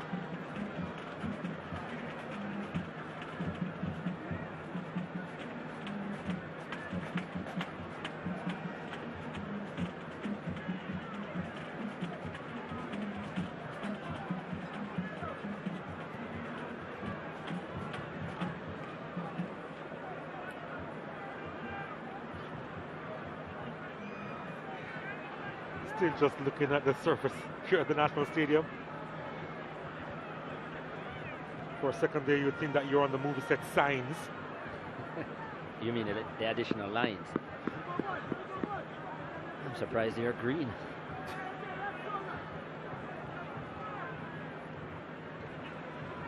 Well, nice touch. Oh, this is a lovely touch inside. Devontae Campbell, was he brought down? The flag goes up for offside against Campbell. Well, better start to the second half for Mount Pleasant. Already 2 moments within the first 5 minutes that they're in the box, and yeah, it was offside. Good camera work there. Set the offside trap. I think it was still a good challenge though in the end. From Cadet it looked like. Campbell thought he was through there. More purpose from Mount Pleasant in the second half. Ball possession in advanced positions.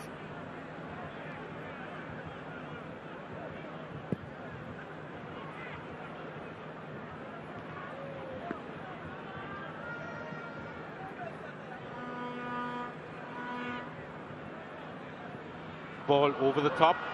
Keeper is off his line. Thomas! Oh, off the post!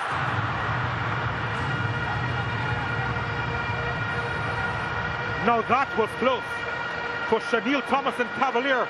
Shaquan Davis came off his line and ended up in no man's land, and Thomas couldn't make them pay. Closest opportunity of the match The backspin on it, getting the better of Shaquan Davis. Just look at it here. The ball coming back towards Thomas, and that threw off Davis. Did well not to make contact with Chanel Thomas, because that would have been a penalty. Thomas, it was a difficult angle, opened up his body well, and he's disappointed that he didn't put that beyond the post. Yeah, look into the heavens now. Did really well to open up his body, did Chanel Thomas. Intelligent play, but couldn't beat the woodwork. You know, they ended the CONCACAF Club Championship in huge disappointment. They would have lost the Caribbean aspect of it, the final to Robin Hood, and they would have lost to Cincinnati afterwards. But Chanel Thomas had a good tournament, as here's an attempt from distance, looking to beat Davis from distance. Yeah, Atkinson with that strike, but McCullough was right there. Guthrie looking for movement, saw it, couldn't find Bailey though. I think Chanel Thomas, back to the original point, was the leading scorer in the competition with 8 goals, I believe. But yeah, what a chance that was before for him. And he had to think quickly, move quickly. Couldn't quite hit the target. Hit the post though. Yeah. Actually spurred on his season that Caribbean opportunity for Chanel Thomas, and it helped Jamaro Calvin as well, who had a good tournament himself. McCullough trying to turn that one inside. Just 2 players to aim for inside the area. It's the first time we've seen McCullough forward. Yeah. Cavalier had the better start to the first half at this end, and now Mount Pleasant for sure with a better start in these 7 minutes.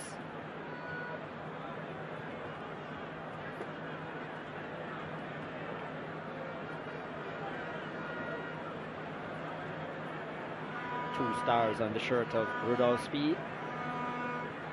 Titles in 2021 and 1981.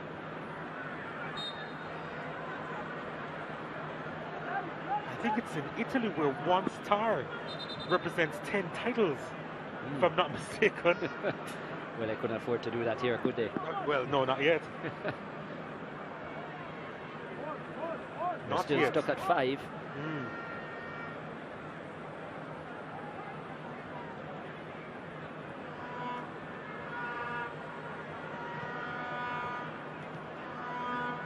Five teams we have on 5 in the Jamaica Premier League, yeah.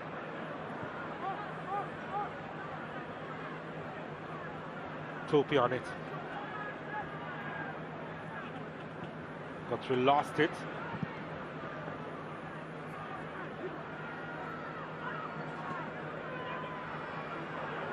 Miscommunication there between Ming and Bartlett. Yeah, miscommunication there.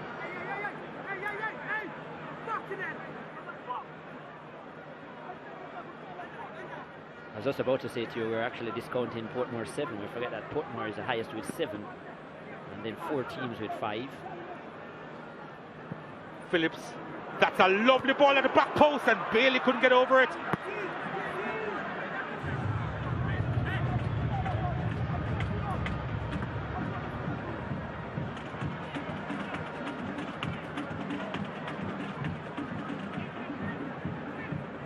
Another opportunity that was. Second good delivery from Demara Phillips this half. Probably got some talking to during the break. Yeah. Just a little bit high for Bailey. Has been known to do the acrobatics with his head. Phillips getting there just in time as well.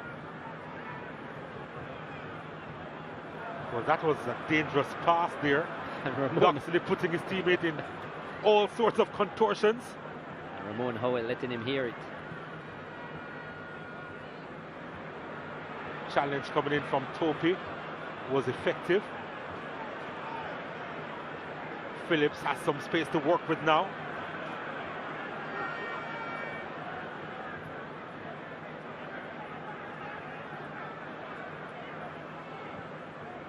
McCullough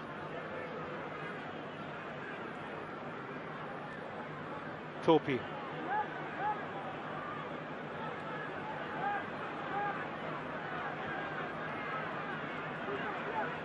One goal may be enough in this game, who knows? This is Campbell. Green. Oh, he went down belatedly, didn't he?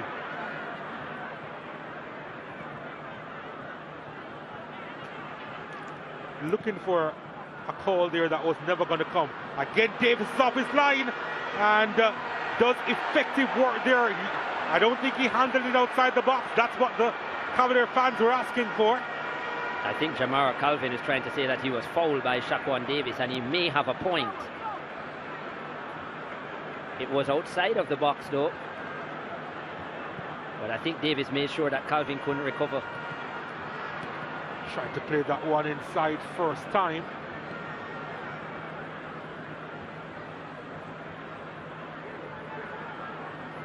I feel like a goal is just around the corner for one of these teams. Could be a very long corner though. Let's see what happened here, Pristela. Deep one. No, there's nothing wrong with that. No, there is fine. Oh, well, nothing much in that. Yeah. He almost climbed over Davis in the end. To be fair to Davis, he didn't do much but get up and get to the ball. Tried to go through the legs of Davis, did Calvin. Didn't work.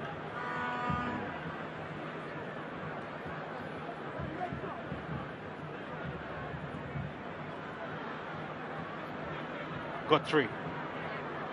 Phillips. Campbell. Cavalier easy at the back.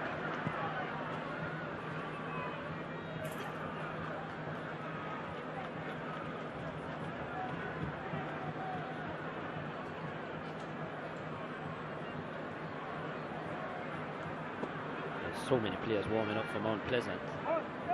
Quite a few of them could make the difference. Such as their Arsenal.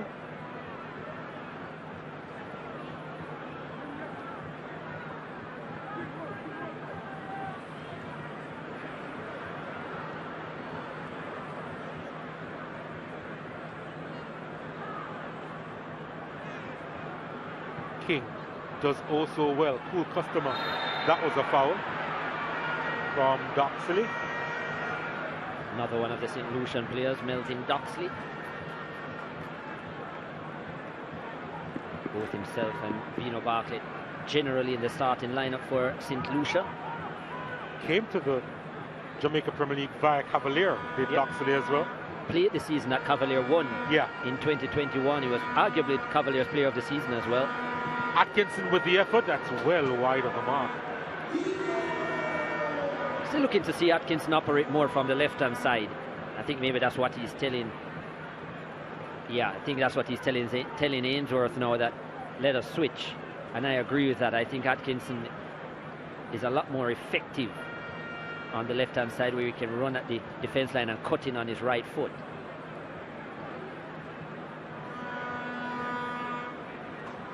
Especially with his shooting ability. We are approaching the hour mark here. Still looking for a possible deciding moment in this final.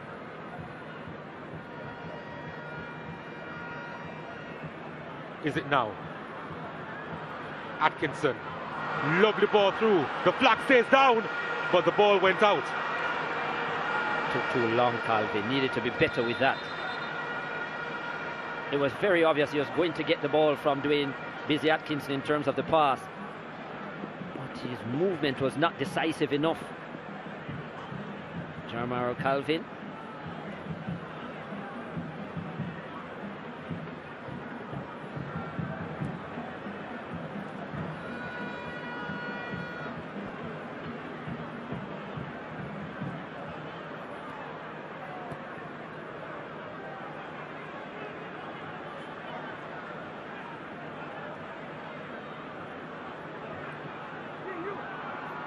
Hopeful ball over the top, looking for Campbell. It's reached him. Campbell heads towards the byline, looking for options now. Phillips. That's lovely. Green. And it's headed away. At the back post is Bailey. Irving was also back there.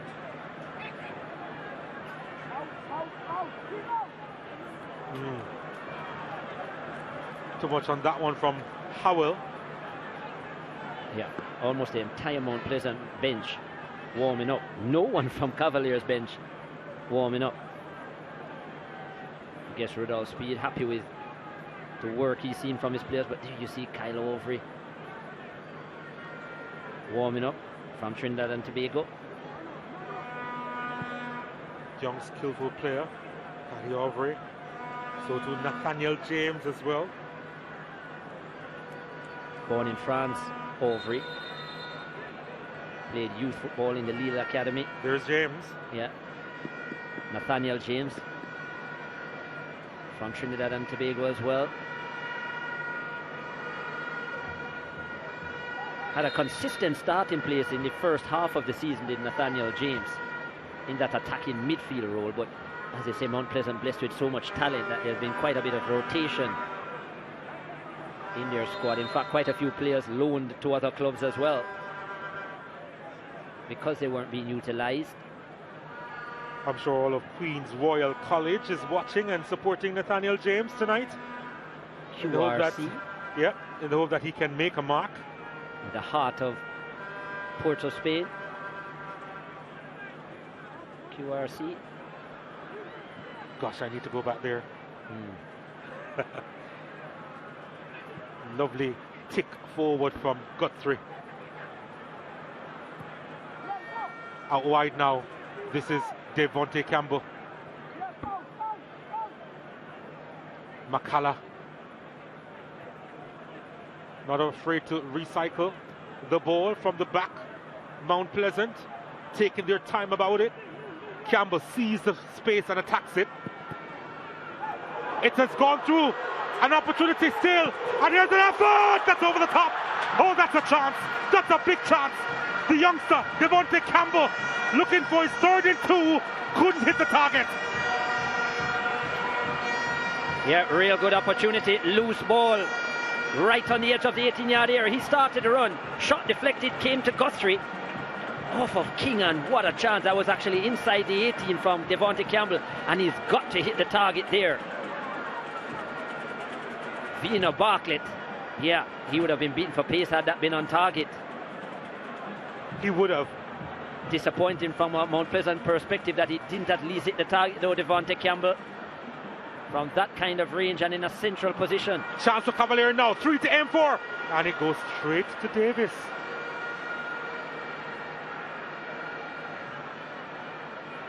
Cadale Irving with the opportunity there, the captain. More times than not, he does find a white shirt, Cadale Irving.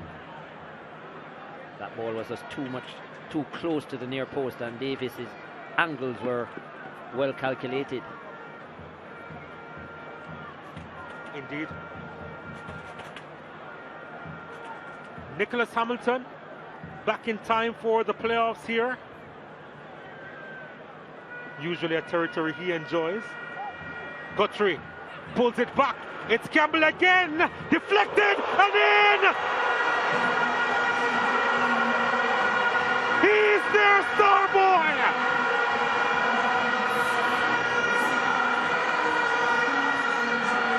Devontae Campbell has done it again.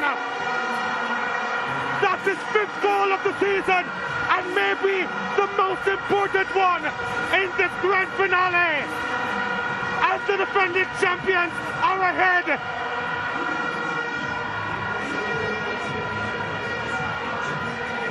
It will be a strike to remember. Mount Pleasant have looked better in the second half. Much more touches in the 18-yard area. Devontae Campbell, well, Vino Bartlett will be asked some serious questions from Rudolph Speed and the rest of the management. It should have been a shot that he would have been a routine save. Not sure there was a deflection on it at all. It was a miss hit from Devontae Campbell, but he will take it for sure. And this time it is 3 in 2 for Mount Pleasant's number 7.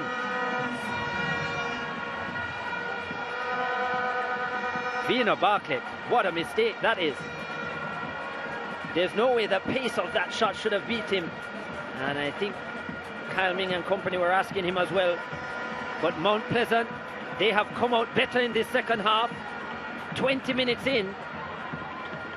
And they have looked a lot more positive and now something to show. Cavalier looking to respond. They did so in last year's finals as well. No Colin Anderson in their team, however, this season. Who will provide the answer on this occasion? Last season's leading goal scorer was Colin Anderson. He's now in North Macedonia.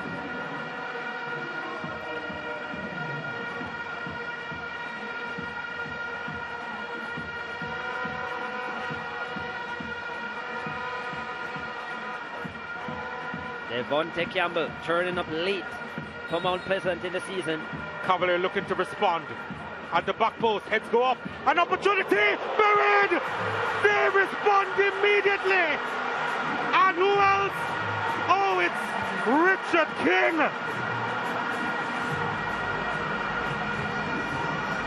The 22-year-old gets his first goal of the campaign.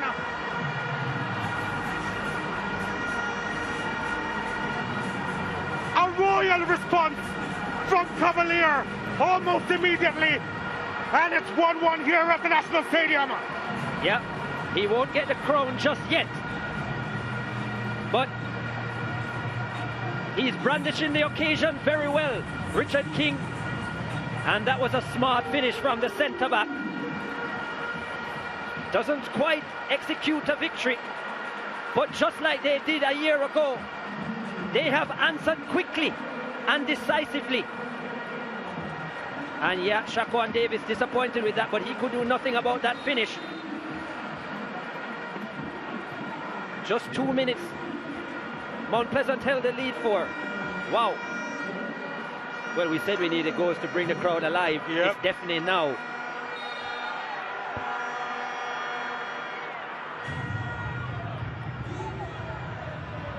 Leng moving away quickly from the scene, as he should. Campbell sends this one, and it went behind for a goal kick now. Well, I think we may have a final on our hands finally.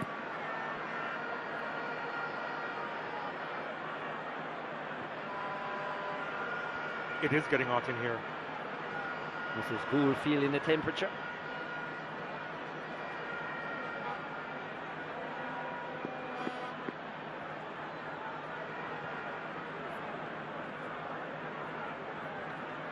You can still see people coming into the National Stadium, so they still want to get a piece of it, even though there are 20 minutes to go. Ball over the top. It's an opportunity here. McCullough defending well, though. Yep.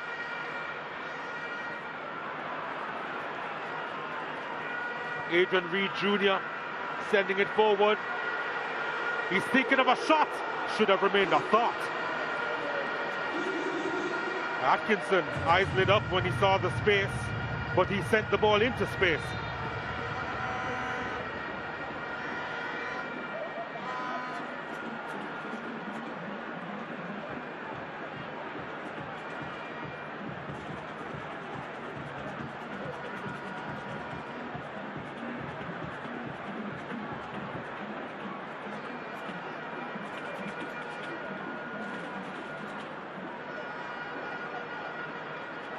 Shaquan Davis needed a breather. Can't blame him.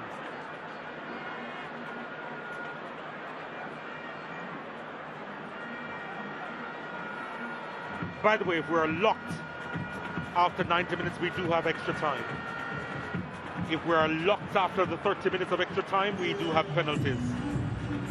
We may be in for a long night.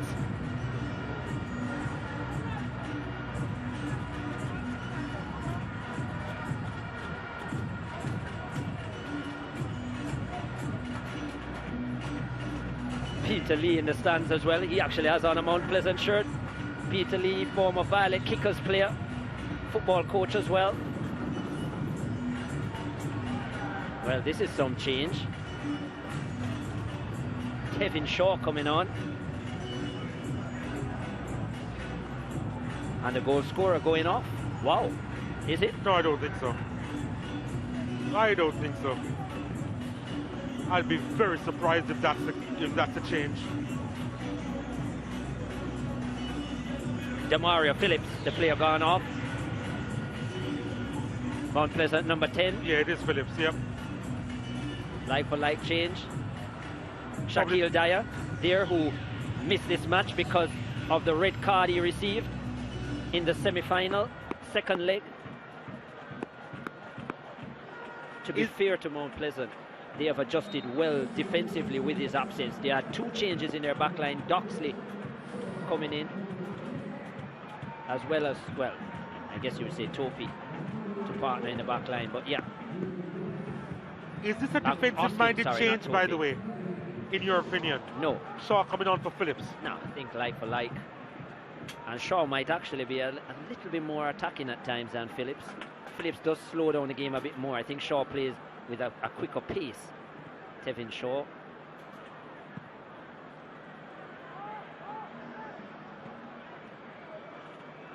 Shaw formerly of Fulham United and Timothy Gardens. There's a handled ball there from Thomas. Might actually give Phillips a nod when it comes to passing though, but in terms of tempo, I think Shaw will bring more life to the attack. Campbell trying to send it out wide to the aforementioned Tevin Shaw. It's interesting though, because I reckon that Phillips was getting better and better in the game. Probably wouldn't have been surprised if the change was made at half time. Agreed. He was very disappointing in the first half. But in the second half, 2 telling deliveries into the box. One that Daniel Green should have done much better with, and one that, well, the height of it got the better of Kimone Bailey.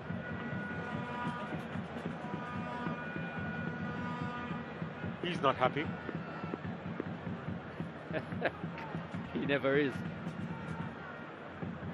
Very intense player, Demario Phillips, even from his days at Dunbar Holding when they got to the final in 2022, but talented player, versatile player too.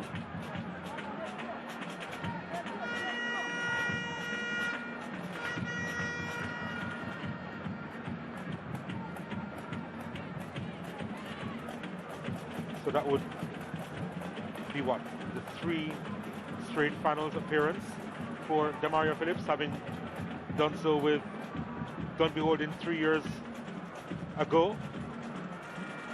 Well, 2 years ago. 3 years ago. Yeah. Yeah, 2022, so 2 years ago. Right. Against. 3 seasons ago. 3 seasons ago in the Harbour View win. Yes. Yeah. He was representing Dunby Holding, so yeah, he'd so have been on the losing. Yeah. He'd have been on the losing team on that occasion. Yeah. And the winning team last season, and well, this one yet decided. No surprise why he's had a pretty consistent national call-up as well. Guthrie. Oh, that's a lovely ball inside that Barkhead watches all the way.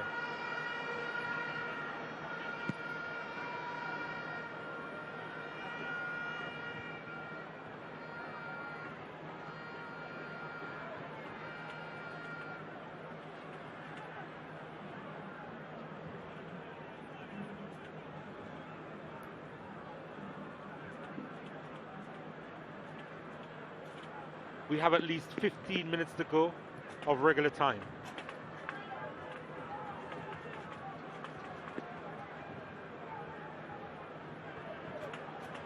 We don't know yet which way this is going to swing.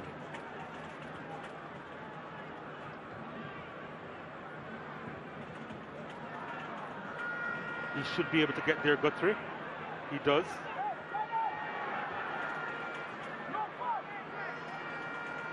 Green, Campbell,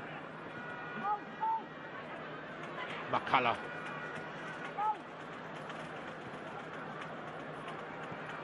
A little bit lackadaisical over on the far side, Kimone Bailey.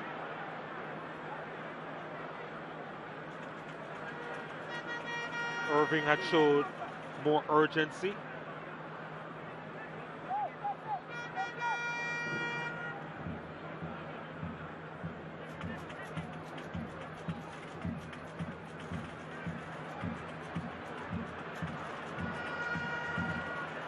Atkinson ran into trouble, trying to win it back. Austin is there. Atkinson coming back, doing some good work.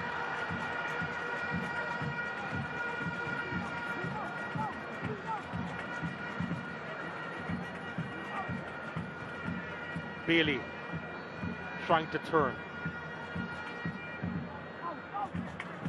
Austin.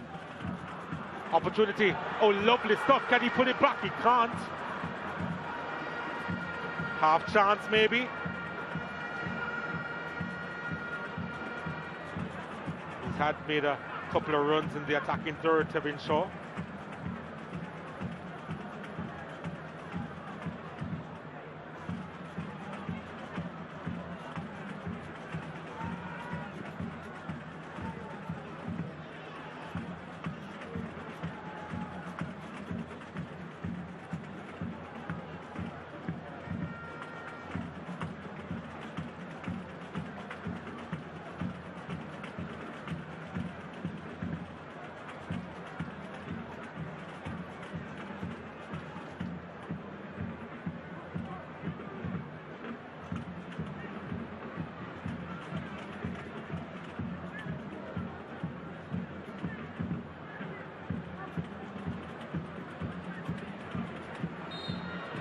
Whistling on the play. Green had to be careful there. Yeah, very smart not to kick it away because he's on a yellow card, Adrian Reed Jr.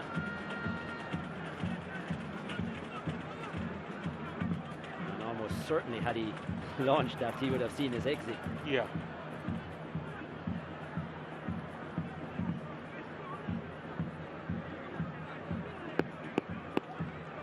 Youngest player on the park for Cavalier, Adrian Reed Jr. Yeah, at 17. Just so you know, the oldest player on the park is Gadiel Irvin at 25. Amazing. For Cavalier, yeah. Yeah, for Cavalier. Shaw. Thinking of a shot. Lining up an effort. That didn't miss by much. That didn't miss by much at all. Daniel Green reintroducing himself into the game. Always liked him as a player, Daniel Green. Difficult kind of angle. Would have had to been really spectacular from there to beat Vino Bartlett. 7 goals already this season. Well, he's only played half the season, Daniel Green. 7 goals, 5 assists.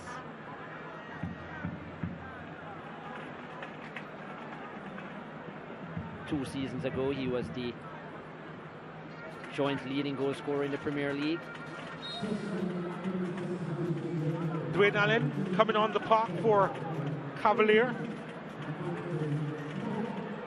Replacing Mackeson Cadet, so like for like change. Opportunity here for Cavalier. Pick it up a Paul Atkinson free kick to Cavalier. This is dangerous. It is. This is Dwayne Atkinson territory. Irving can kick them, but this won't suit him in terms of his left foot. We have seen Richard King like it as well, but Dwayne Atkinson, I think, is telling him that, look, this is for me. He's begging for it, actually. Yeah, I think King has said, okay, no problem. Has already scored Richard King, but I think he will agree that in terms of consistency, Dwayne Atkinson is better from this kind of range.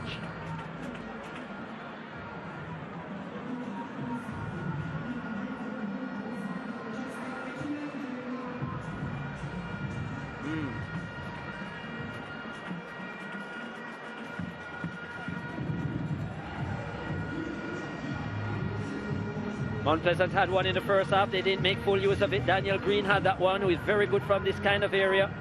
Now it's Atkinson's turn. Didn't get the execution right in the semi-finals. Here he is now. Dwayne Busy Atkinson. It's not quite his moment. A couple whiskers away.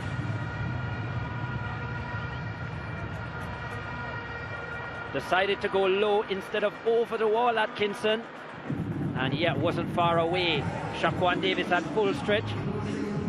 I'm not sure if he would have been late, because by the time he came down with the hand, the ball had already passed, but it was wide.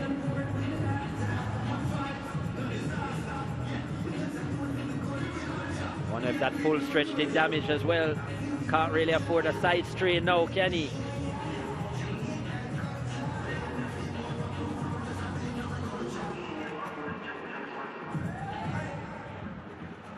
Time to take a look at our SportsMax at moment of the game, and they needed a response quickly. Cavalier took them 2 minutes to get the equalizer. Corner kick coming in, and it landed on Richard King. It was Leng who nodded it down, I believe, and King with an emphatic finish inside the box to make it 1-1. And they were excited, and he was ecstatic. That's the SportsMax at moment of the game. Yeah, sensible nod down it was too from Giovanni Leng, who picked up his 3rd assist of the season. From that kind of angle, made no sense for him to try and go for the target. Picked out a teammate instead, and his centre-back partner in Richard King, who did the rest.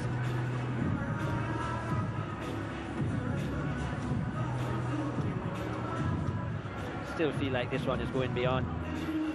I did say it early, and now I will say it late.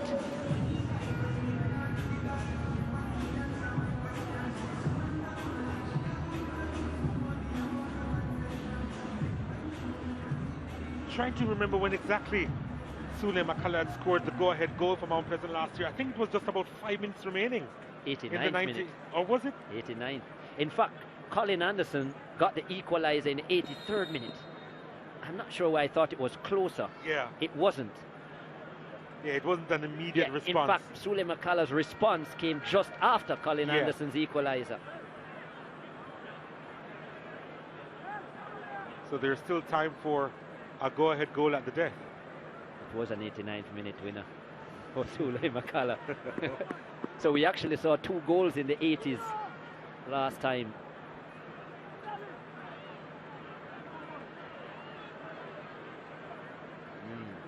Well, the Cavalier bench is a little bit more busy now, so to speak. Cadet has run his race.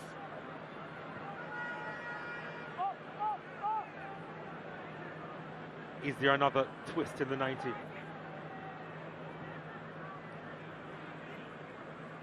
Makala searching for options.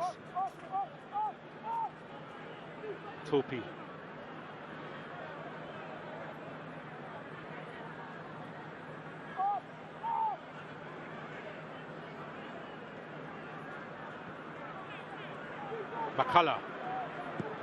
Makala. Yeah. I know he likes to get forward, and I know he scored very important goals in critical times, but not from that kind of distance. He does much better inside the 18-yard area. And with his head. Yeah. Set piece guru.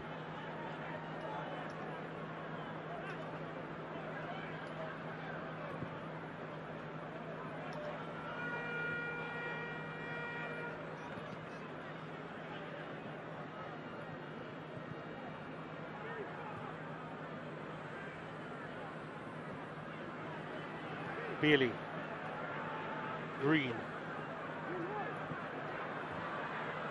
Bailey almost interrupted the thought process there, but Guthrie has it now. Guthrie's effort. Bartlett is fully behind this one.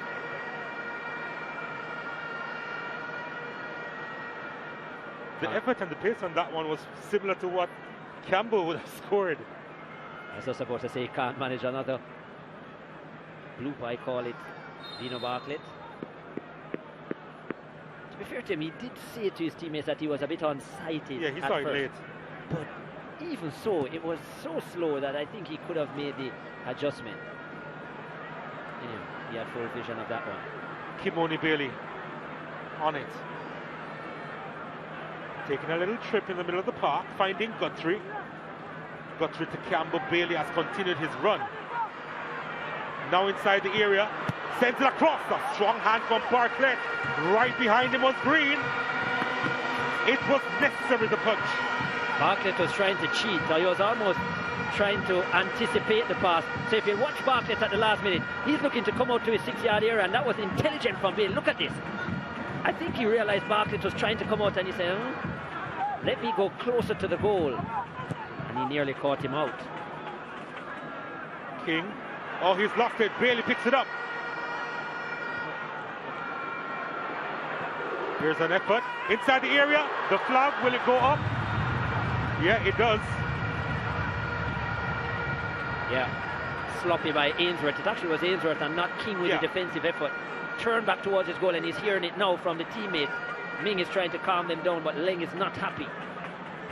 But I think Ming is right. At this time, cohesion necessary. You can't afford any argument now or anything to throw the chemistry off. Yeah, throw the chemistry off, exactly.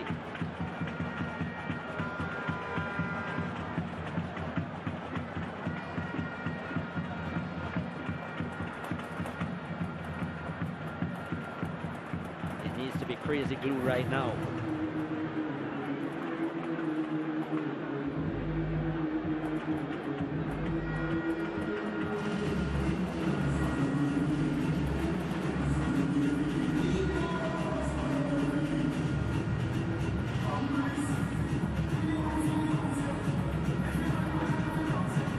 Here at the National Stadium Complex, there are, of course, netball courts nearby, the Lily Robinson courts. Sometimes netball is played at the National Arena or the Indoor Sports Center, all on the same complex. And there is a competition going on as well. The club championship, local club championship is going on for netball. Mount Pleasant's mascot is in the house as well. The Lion. I wonder how well fed he is. I was trying to remember Humber Lion's mascot. I will miss Treasure Beach's mascot though.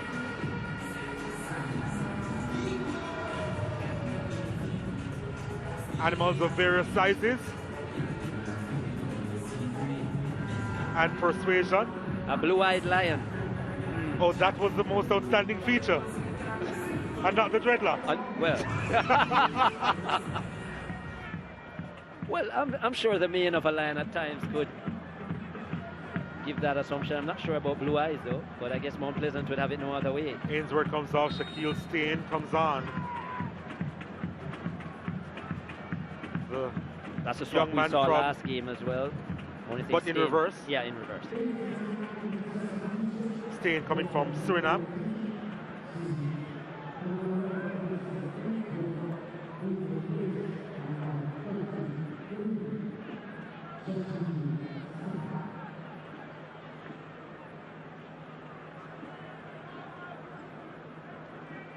We're hearing 4 minutes of stoppages will be played. Attack for Bygrave, one of several subs warming up. Bygrave was that scorer in the 2 seasons ago that was joint level with Daniel Green. He was in the shirts of Dumble Holding at the time. Attack for Bygrave. 13 they scored that season.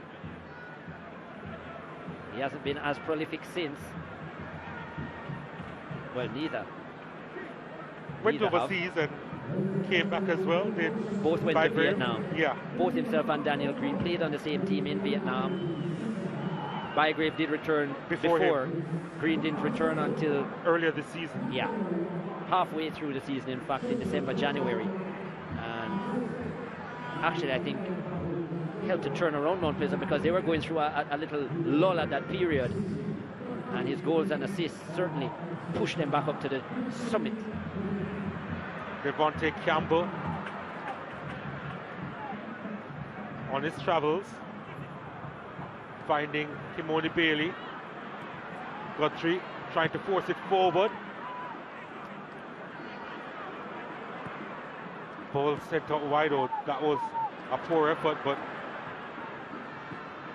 Guthrie inside and too close to Bartlett.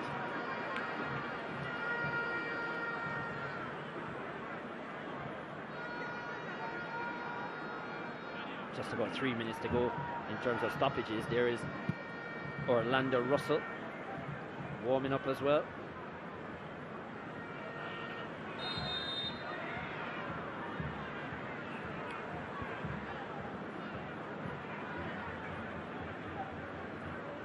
Shaw felt that.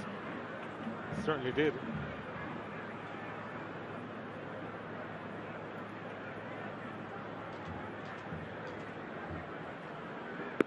Just got the wind knocked out of him.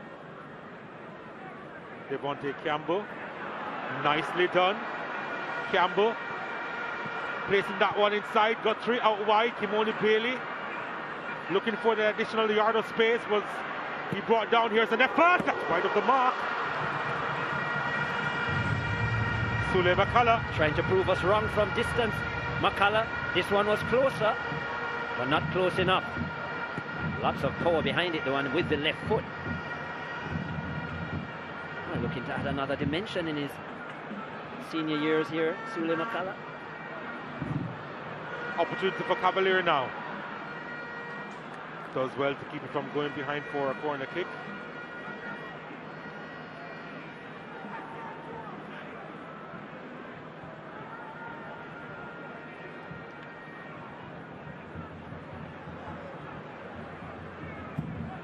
We're heading to extra time, aren't we? Well, a goal now would be cruel. It would be. It's a long throw inside the area, easily handled. I think the game deserves another half an hour. It's been pretty even. Cavalier with a better first half. I think Mount Pleasant with a better second.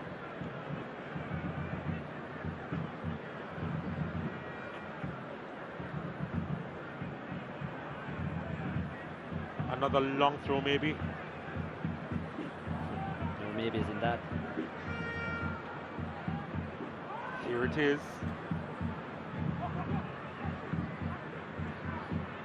Allen kept it. Ball played inside. Opportunity. Ooh, ooh, ooh, ooh. Calvin went under it a little bit too much there, but on the turn. On his preferred left foot, Calvin. He has scored so many winners for Cavalier this season. It wouldn't be beyond him. 13 goals, 6 assists. And quite a few game winners. Not this time. Yep. Born in Jamaica, spent the first 10 years in Jamaica before moving to Antigua and Barbuda.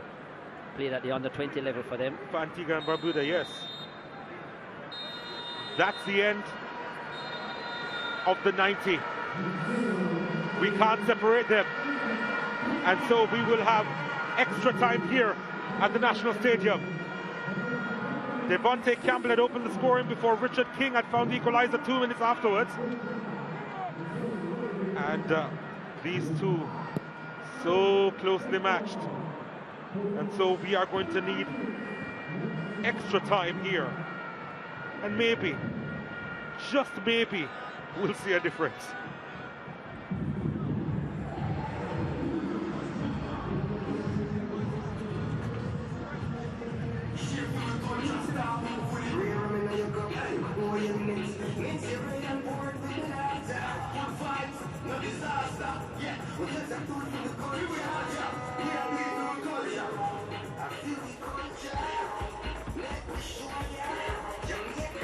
O'Shea Nation in charge, the 2024 final. Jamal Calvin, Cavaliers leading goal scorer, heading on target, pushed over by Shaquan Davis, who has been excellent this season for Mount Pleasant. Impressive save. Cavalier having a bit of play in the first half, coming forward in their full white yet again. This was an open, a nice pass over the top. Found Calvin, who kept himself on side with his weaker right foot, and Shaquan Davis, equal to the task, positioned himself well and made the save. So too did Vino Bartlett. That dead ball strike from Daniel Green, difficult angle, but that was the only shot that Mount Pleasant would have on target in the first half. Dwayne Busy Atkinson, busy as usual, using his skill to get past a couple defenders. Had a strike which was blocked, appealed for handball, but O'Shea Nation said no. The arms are well tucked in from Jamoy Topi. Then into the second half, and Mount Pleasant started the better team. Daniel Green should have done better with that header, and then look at this from Shaniel Thomas. Moments later, Opened up his body so well, but couldn't put it beyond the post. With Shaquan Davis out of the goal. And maybe Jamoy Topi just throwing him off a bit with the slide. And Mount Pleasant lucky. They would turn their luck into fortune. Devonta Campbell with a strike which was deflected. This attempt first would rebound to him, and his strike was over the top. But he had better yet to come. Nicholas Hamilton hoping for some playing time. We haven't seen him yet. Then Guthrie put this inside. Campbell first time, and well, look at that. Disappointing from the Cavalier custodian. But Devonta Campbell with 3 goals in 2 matches, turning up in the big occasion for Mount Pleasant.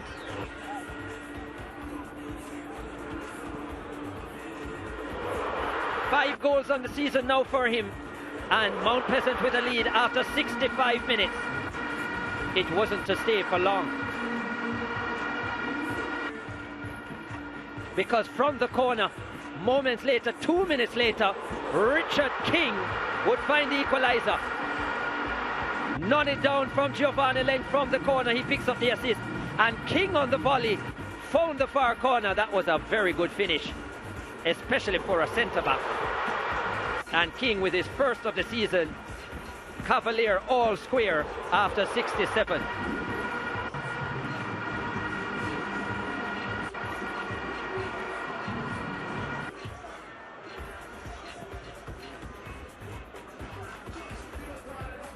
Mount Pleasant launching that into the sky. Cavalier with the defending.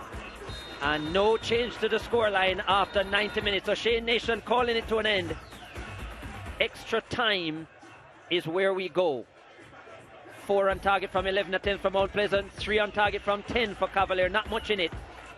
The same 3 yellow cards at the end of the first half remained. 27 fouls. 2 offsides each. There have been 4 corners compared to 3 for Mount Pleasant. 3 saves made by Vina Barclay. 2 for Shaquan Davis. And look at the possession stats. It was expected. Mount Pleasant with the lion's share, 61%. And here we go. Extra time, 30 minutes. And if necessary, the dreaded penalty shootout.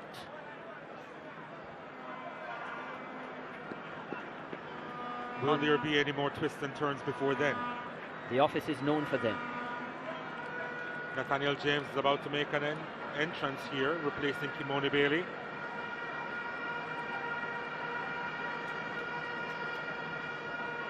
The man from the Twin Republic, Trinidad and Tobago. Will it be carnival time here?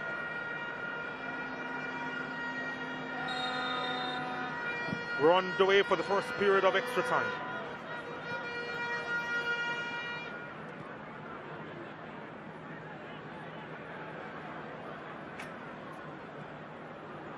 Lofted, looking for Guthrie. Allen is back there for Cavalier. That was late from Dwayne Allen.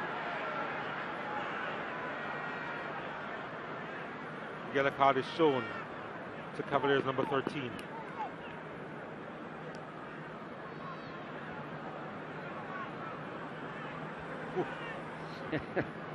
Again, it's Campbell who is down. He did say he might look like Fury. He's tackled with Fury. The 3rd Cavalier player into the book. 4th overall. And there's a lot of magic being used to heal Devonta Campbell. Yeah, the magic spray being utilized.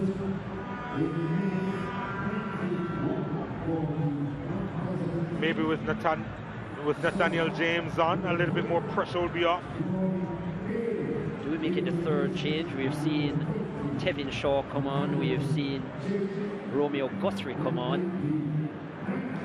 And now Nathaniel James.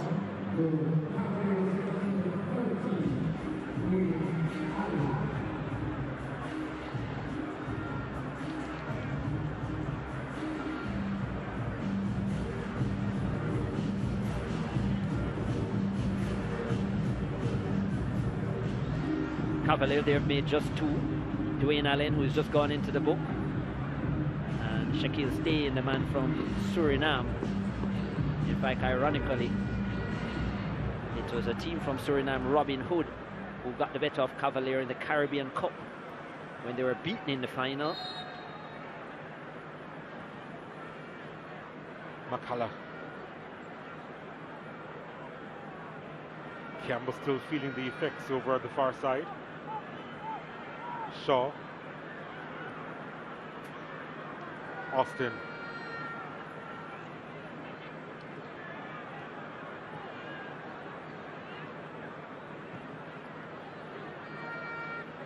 Campbell.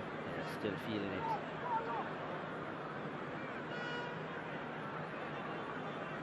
Lovely. Shaw. Nathaniel James. Back to Shaw. Trying to get back James into the thick of things. Needs to switch the play, Cavalier. They finally managed to do so. This is Calvin. Delmara Calvin. Thomas. It was a bad pass from Calvin, playing the ball behind Chanel Thomas, and it killed the momentum of the play. That it did. Nathaniel James now. That's wonderful. An opportunity for Mount Pleasant, but Bartlett was right there as well. Good defending, Giovanni Ling. Much more physical a presence, and Devontae Campbell. Well, I'm not sure the magic has worked. He needed maybe another touch of the one, because he obviously is still in pain and agony. Yeah, good use of the body from Ling.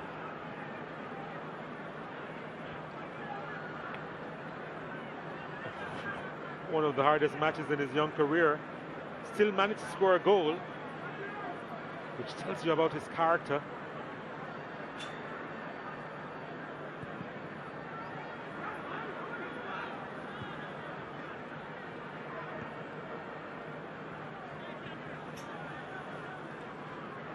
Guthrie. James. Guthrie. Stein. Guthrie has lost it. Cavalier trying to go into the attacking third. They were stopped. And here's Nathaniel James now. Stein. Lovely, can he turn? He can't afford to do so. Trying to find James, who was making a run.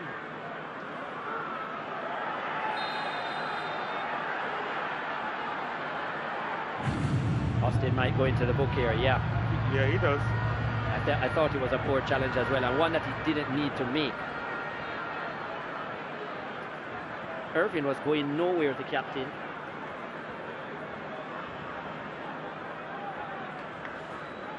Yeah, really poor challenge. Yeah, unnecessary. Yeah, the fans are a little bit disgruntled because they thought the pass that was made into Green, he should have played that pass immediately, almost like a wall pass. Didn't, and kind of slowed down the progression of Mount Pleasant. Usually a good decision maker, Daniel Green, but maybe guilty of holding it a bit too long.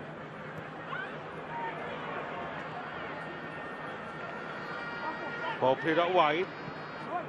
Now the dink inside, headed away by Topi.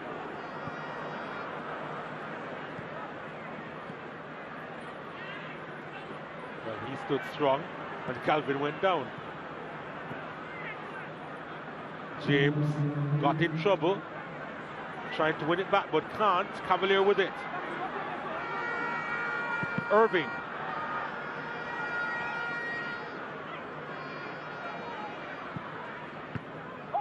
Headed easily away.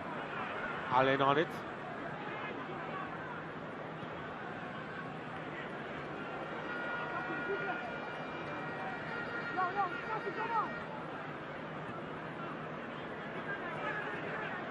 King.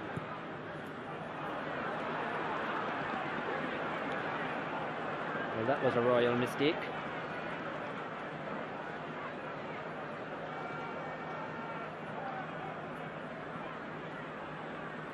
you're allowed those from time to time.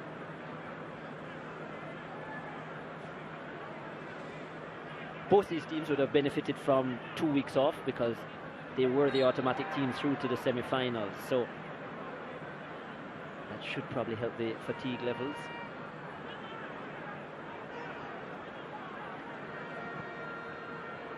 Get the ball over the top of Bartlett is off his line and didn't quite get there. And here's a lob that's behind, and it's gone for a goal kick.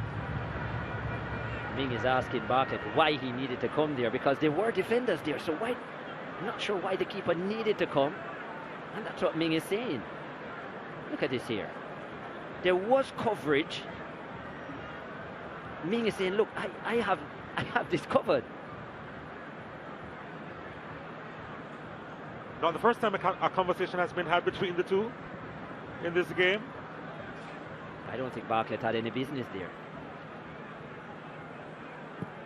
Plus, it didn't even look like the ball would have stayed in play had he not got involved.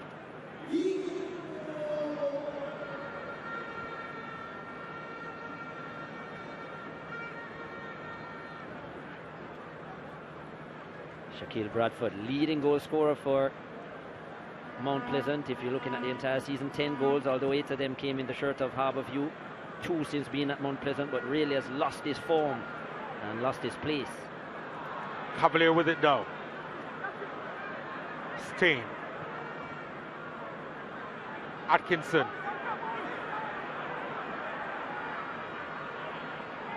Lost it, trying to win it. Can't.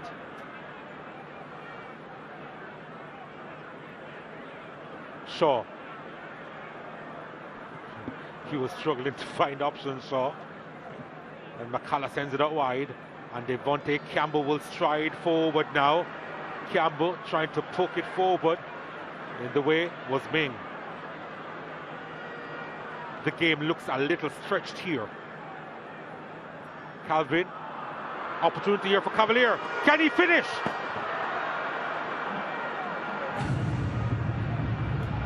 Stayed. Cannot. Pretty decent goal scoring form. Shaquille Stain, 4 goals already this season. Didn't have any options.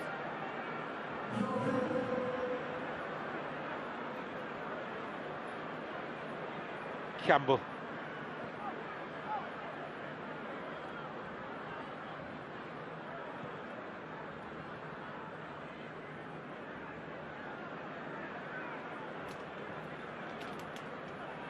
James still has it.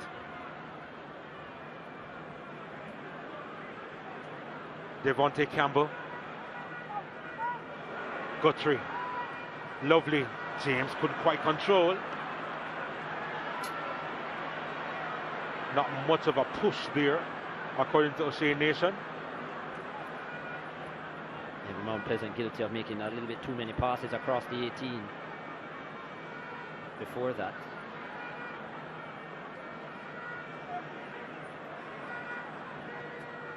Guthrie.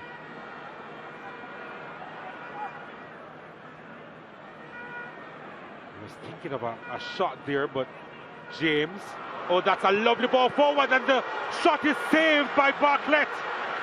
Still an opportunity. Here's an effort that's wide of the mark. Was there a deflection on it? Yes. Corner kick.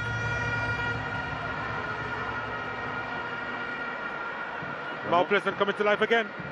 Ramon Howell from the wide area. Howell, the cleanest strike. Bartlett, tumbling save initially, and then it came out to Campbell. That was deflected.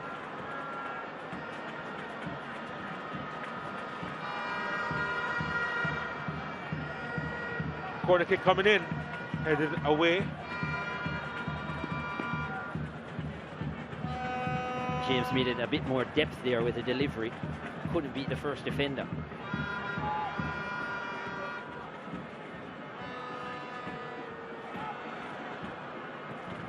Cavalier doing well at the back there.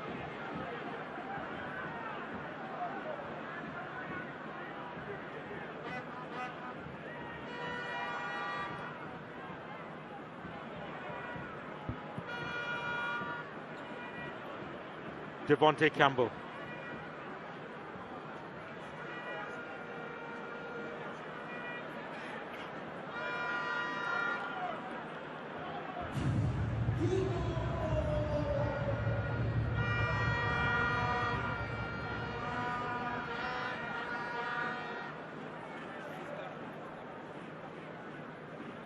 Just about 2.5 minutes remaining in the first period of extra time, and Bartlett needs some attention.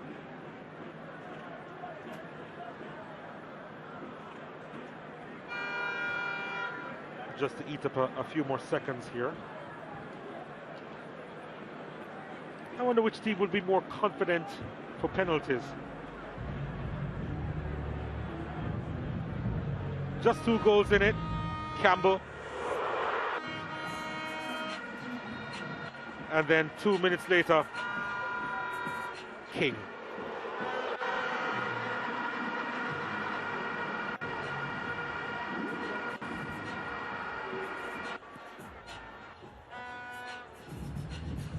It is a hot game.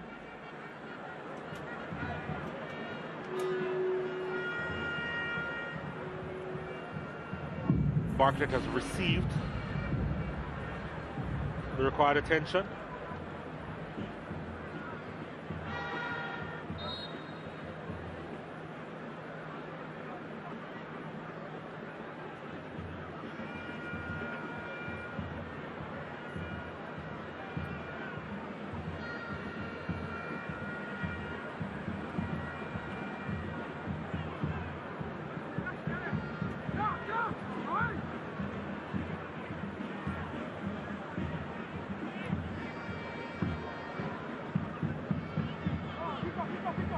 Opportunity here for Cavalier. This one is sent inside and no issues there for Shaquan Davis, was right in behind it.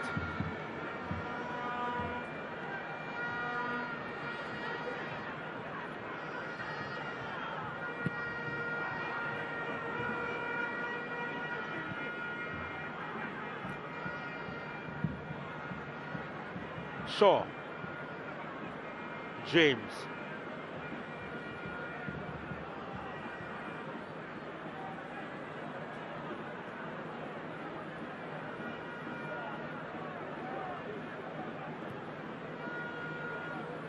McCullough. Campbell playing it forward. Shaw lost it. Atkinson getting some help from Irving. Cavalier slowing it all the way down to the end of the first period of extra time. Not a lot to write home about in that first stanza, Chris Taylor. Yeah, a little bit cagey from both teams in that one. Can't really see it. I see a big move by any to play for a penalty shootout. I wonder if we'll see that in the second half, or if both teams will still be going for the win within the period.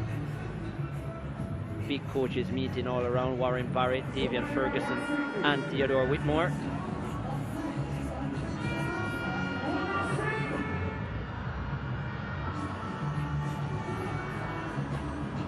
Yeah, but not a lot of opportunities in the first 15 minutes of extra time. Haven't seen many players going down either for cramps or so on, so obviously fitness level is pretty good.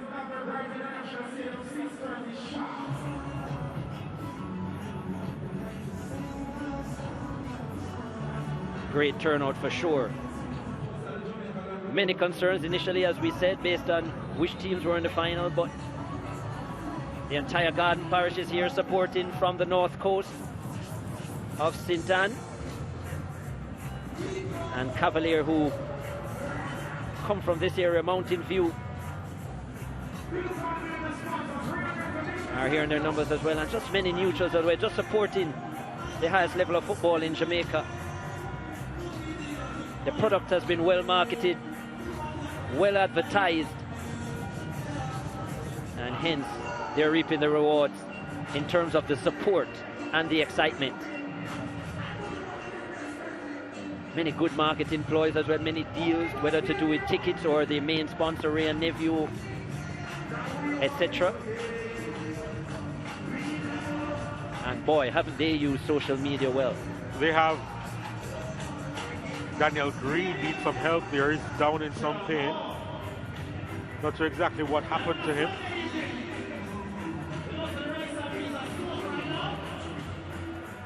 And you're thinking, for example, he would certainly be a penalty kicker, wouldn't he? But is he coming off? He is.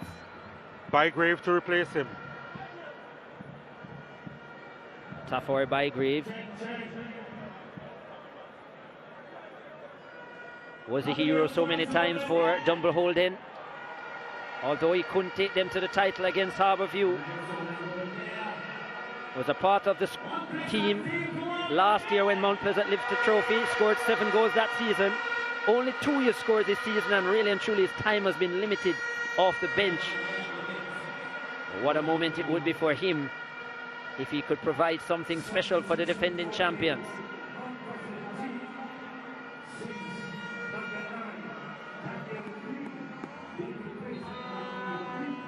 We're on the way for the second stanza of extra time.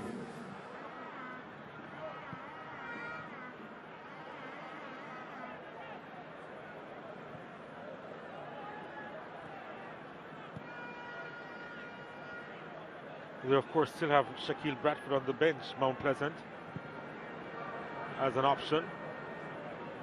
Yeah, I guess they've decided to go for Bygrave instead.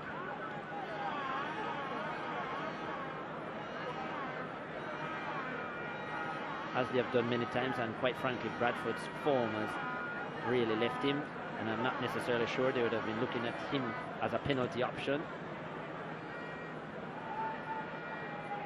Guthrie.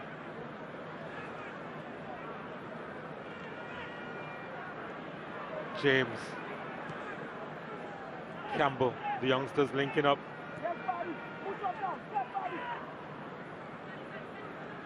Striding forward is McCullough trying to force that one through. McCullough coming back and challenging Calvin.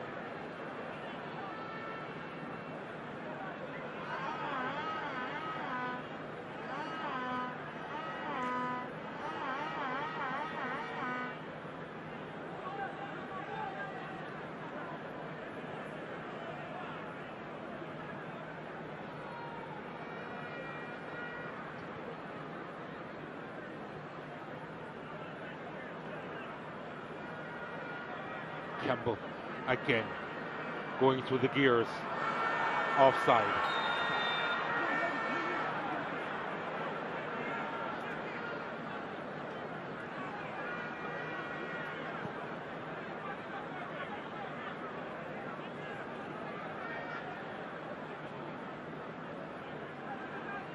I think Bygrave just saying to Campbell, that's the idea. Continue to play them through, I'll run on to them. Good player back to goal as well. Link up play also very good. Not the quickest forward at Tafoy Bygrave, but runs intelligently. Has a right foot on him too. Yeah. Goodness me. Remember scoring one of the goals of the season at the Forestborough Centre of Excellence, almost from the halfway line. Oh yes. In fact, I'm not sure why I think that was a season before he was the leading goal scorer. It was. Yeah. It was the shortened season, if I'm not mistaken. The one that Cavalier won. Yep. Yeah.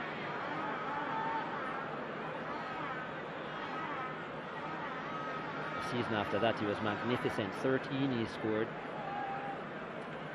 Finishes with both a left, right, head. Earned himself a national call-up as well as a contract overseas.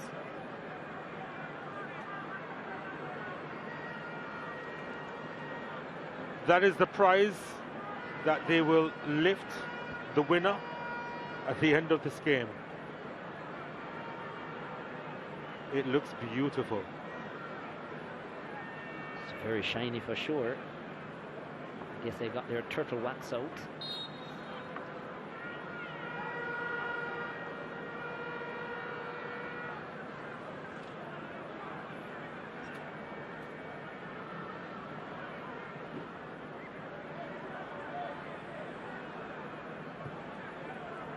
Again, Cavalier deciding to go long. Not quite working. Both teams are ambling along here. Yeah, taking their time. I think that's the right way to put it. Ambling. Almost as if afraid to really expose themselves and go for it, but at the same point not necessarily just wanting to sit back. So it's almost as if they're just, as you said, they're making the seconds go away.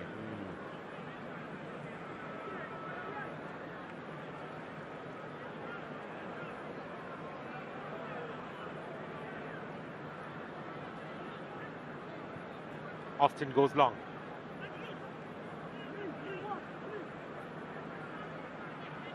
James trying to move by Allen. And Irving. The flag was trying to bail out Irving, but Irving kept it. The Cavalier will move forward. Thomas.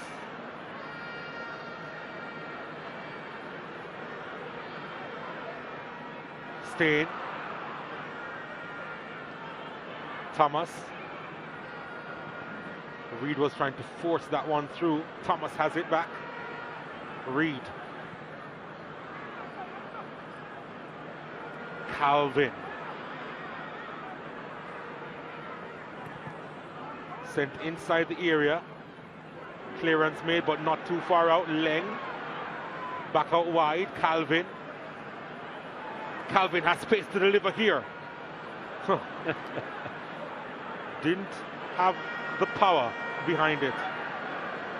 Devontae Campbell. He has the speed. He does. Looking for options though. Finding one in Guthrie. Guthrie to Nathaniel James. James. Oh my. That was heading south.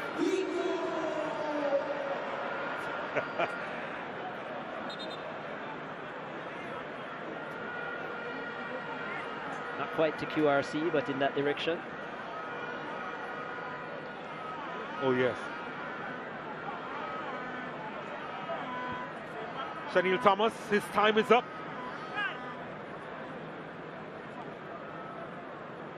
Like this player McCleary.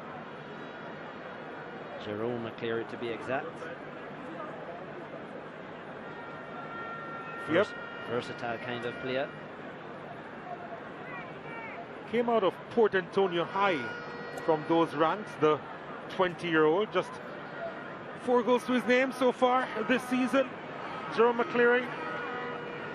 Widow Speed certainly knows how to spot them. Yeah, didn't score any last year, so massive improvement there for him. George Davis is somewhere inside the stadium. Oh, he's hanging out with the DJ. And the DS. Are those persons supposed to be working and are not? They're sweating.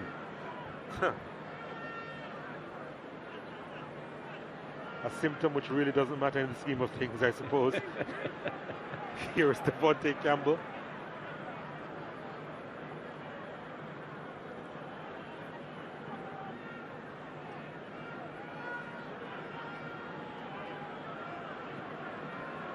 I think in a sense, one of these teams still looking, both of these teams still looking for the killer blow, but they aren't going to make any or take any risks in doing so.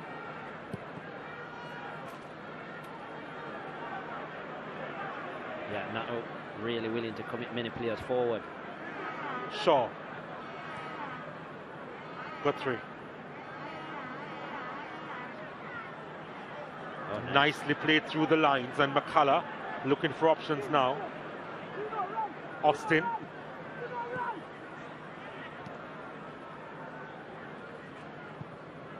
It's going to be a throw into Mount Pleasant.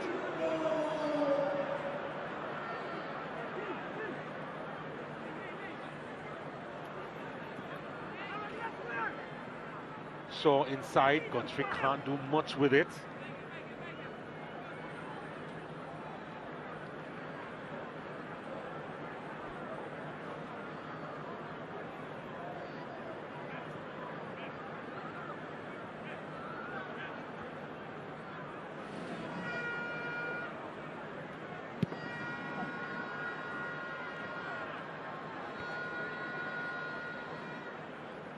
Cavalier keeping that streak alive. Once they've scored, they've never lost in normal time this season.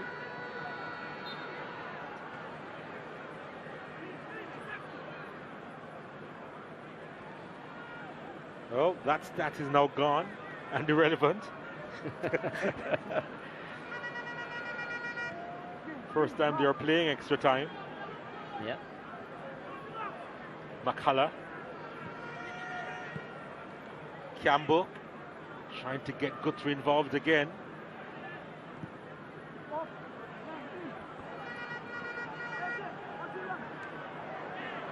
Challenge on the play.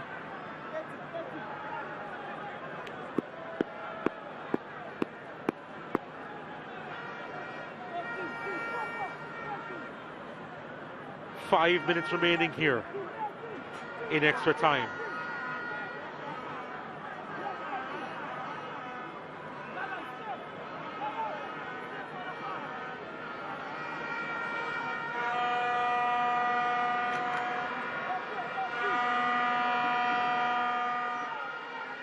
The Mount Pleasant supporters willing for something to happen here.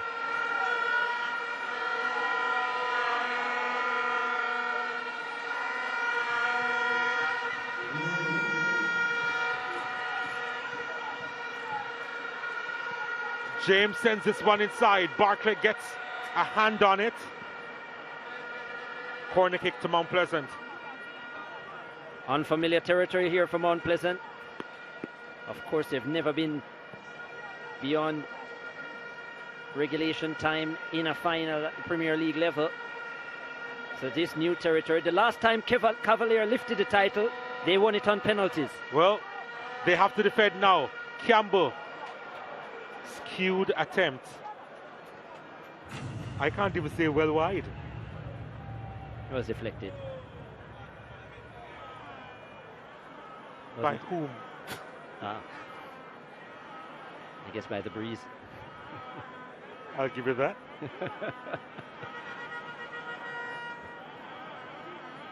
Wow. I was almost sure from the waywardness that it must have been deflected, but oh well. Tired legs.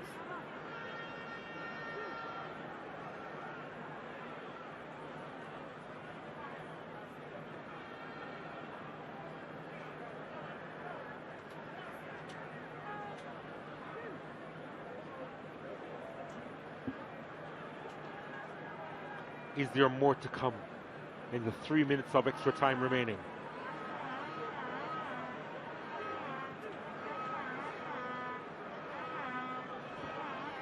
A little discussion going on between King and Rudolph Speed. They're trying to mask it, but it's pretty obvious.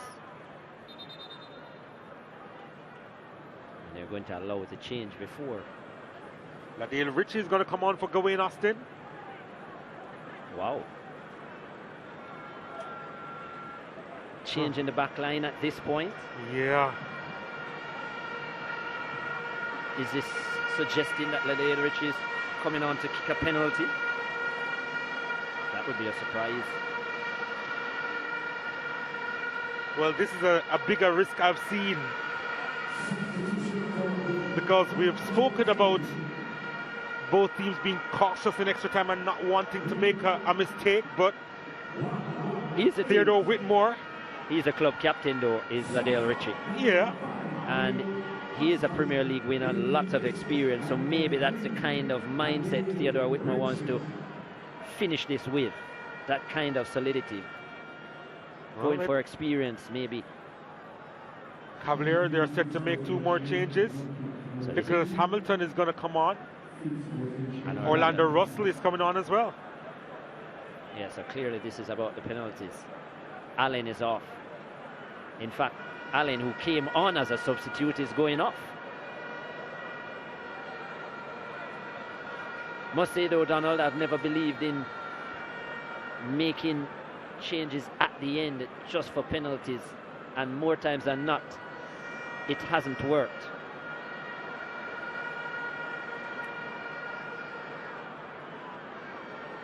We've seen it so many times. at the highest stage in the World Cup as well, but all over the world. And I think it's failed more times than it's worked. Well, let's see what happens here in the dying embers of extra time. Yeah, especially at this point where you can't really get a feel of the game. You might actually be on and not touch the ball, not really get warm. Anyhow, as I said, Cavalier, the only ones who have been here before, and they got the job done. It was against Waterhouse. They won 5-4 on penalties on that occasion, and the scoreline was locked at 1-1 after extra time. Mount Pleasant, this will be a first. We could barely see the final penalty that was taken at the Captain Burrell Centre of Excellence. And still a few more seconds to go. I thought that was the final whistle. But this is in fact the final whistle. Extra time is over. And the winners of the 2023-2024 Ray Nephew Jamaica Premier League will be decided via the penalty spot.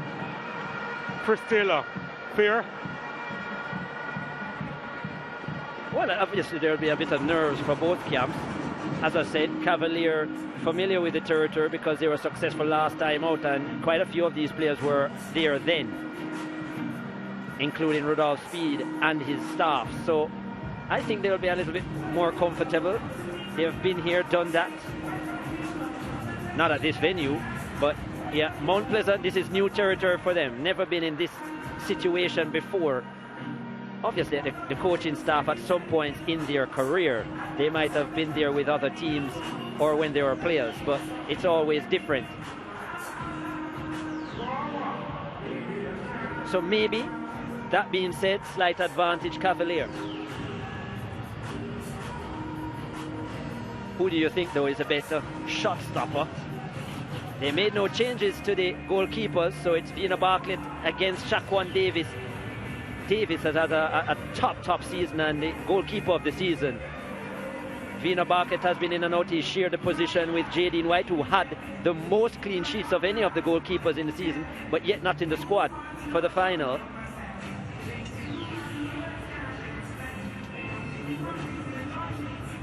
So yeah, big occasion. At the highest level, they would have had the statistics as to where kickers would go. I'm not sure if they would have that at their disposal at this time. Yeah, it's all about reflex and anticipation. And a couple persons who would have normally kicked off the park, of course. You would think Demario Phillips would have been a kicker. He was removed from Mount Pleasant. So too Daniel Green, who would certainly have been a kicker. He was taken off. Kimoni Bailey has been known to be good from the dead ball. He's no longer on the park, so there will be quite a few changes.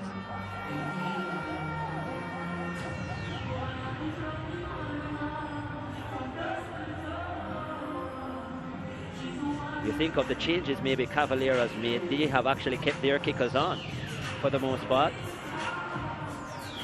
with maybe the exclusion of Chanel Thomas.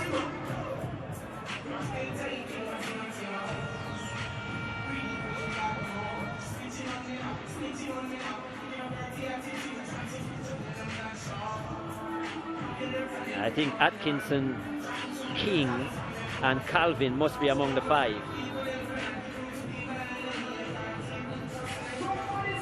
And well, you brought on Hamilton and Russell, so I'm thinking those probably are the other two.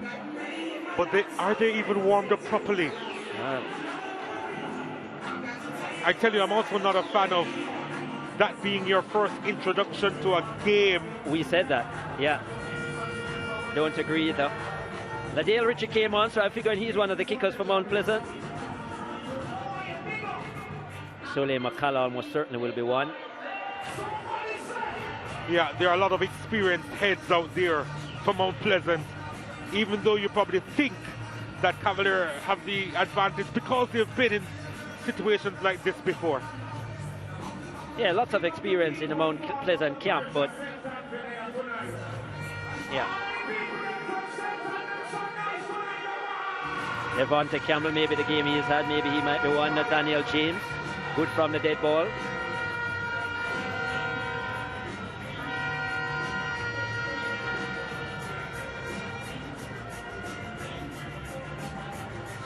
O'Shea Nation just going over the rules of the situation to the goalkeepers about their movement on/off the line. What is legal, what isn't legal, including, I suggest, sportsmanship and the lack thereof. And let me tell you, I hope they're paying attention to the spot as well. We do remember the last time we had a penalty shootout, albeit a different level. There were issues with movement of the ball on the spot. Same spot too. They must get it right on this occasion. Oh, Topi is going to start our proceedings here. Well, wow. Against his former club. Yes. The big centre back.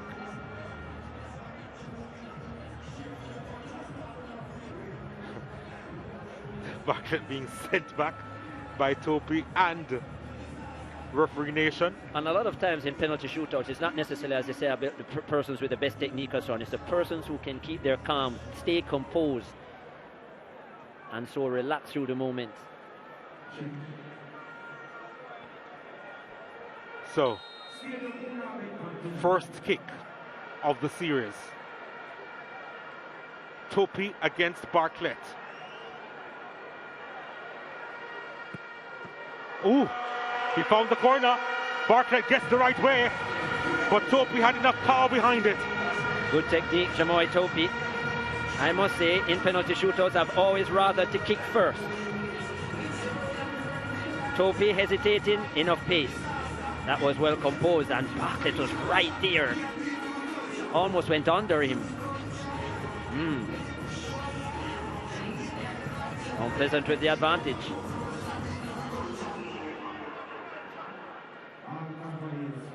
Shaquan Davis taking his time, wanting Atkinson to wait.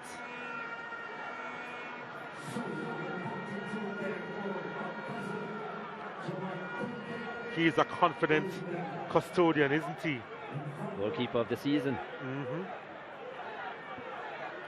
Atkinson did score from the spot against Arnett Gardens in the second leg semi. Here he is to try and level it in the tie. Oh, saved! Saved by Shaquan Davis!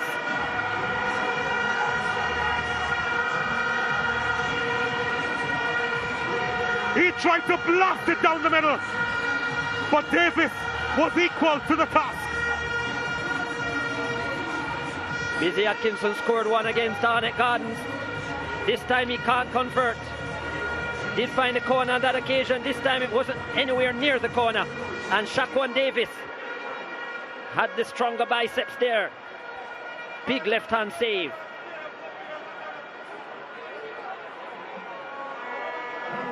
Tafarai Bygrave. Well, the big striker has been here before. Bygrave against Bartlett. Can he power this home? Oh, yes, he can. Clinical from a Tafarai Bygrave. As you said, been here before and done it. In the penalty shootout. In the final. And even though it was in a different shirt, it's the same result. Big advantage, Mount Pleasant, the defending champions. Pressure on their captain now. Gadale Irvin. Again, Davis deliberate in his slow movement towards the goal. So sometimes the conversation doesn't need to be had. Irving against Davis. Oh, Irving. Irving puts that one away.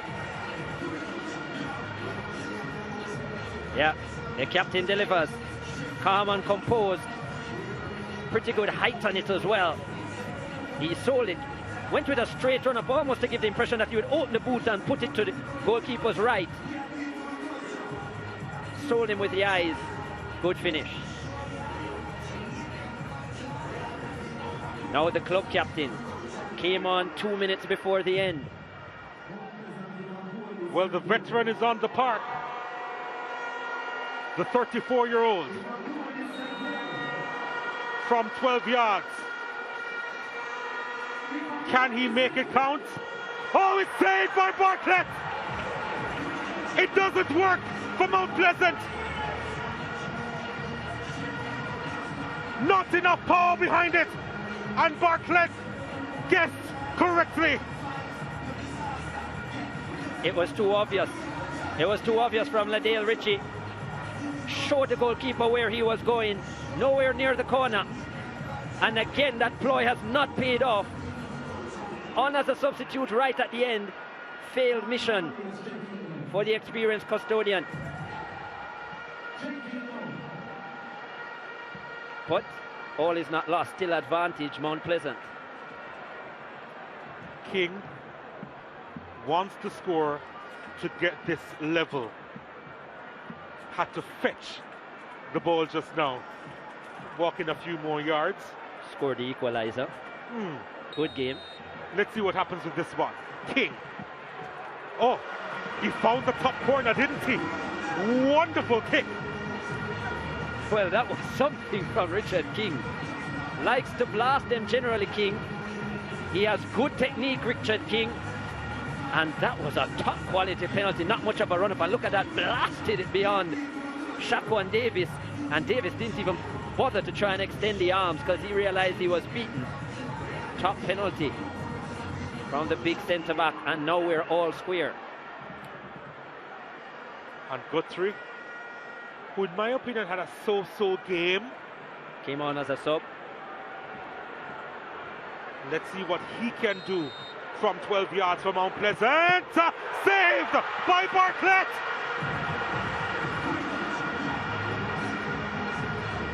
Wow. It's in the hands of Cavalier at the moment. 2 misses in a row for Mount Pleasant, and just like that, Cavalier now with an opportunity to go ahead. Guthrie not much of a run-up, and that was not a good penalty from Romeo Guthrie. Bina Bartlett getting a word from O'Shane Nation. I think he was just saying, look, let's not get carried away here. Now it's the teenager. What a big moment here. Adrian Reed Jr., the youngest player in this game.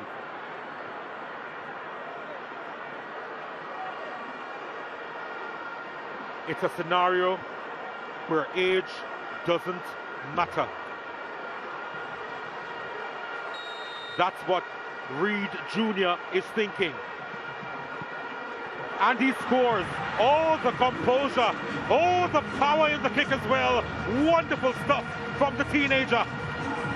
Great technique from Adrian Reed Jr. He's been known for quality penalties. Did miss last year in the earlier part of the season at the schoolboy level. But he is a quality man from 12 yards. And look at that. For a youngster, that was a quality penalty. Davis went the right way and has a good reach as well, Davis, but still into the far triangle. Do or die now for Mount Pleasant. Sule McCullough, the saviour for them on so many occasions in the past, including last year's final. He needs to score to keep from them in 12 yards to keep Mount Pleasant in this shootout. McCullough from 12 yards scores. Was there any doubt at all? Well, these centre-backs, they know how to power them. King and McCullough. And just based on the season that Sule McCullough has had, he could have missed from 12 yards. He's had a tremendous season. 7 goals, his best scoring season as a Premier League player. And look at this for a penalty. Oh, that was top-notch from Mount Pleasant's number 14. And, well, here is another man that was brought on just to kick a penalty. It's Nicholas Hamilton. Oh, wow. Hamilton has been the star of playoffs past. It's now in his hands and his destiny. And he's done it.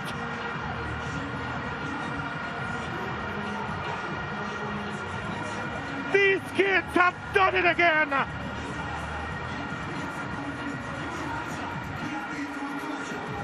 The youngest squad in the league are the champions in the land. And Cavalier, they now have their third star on their chest. It's been brutal, but they have downed the defending champions here at the National Stadium. And Rudolph Speed, how does he do it year after year? His third final in 4 years, and now a second crown to go with it.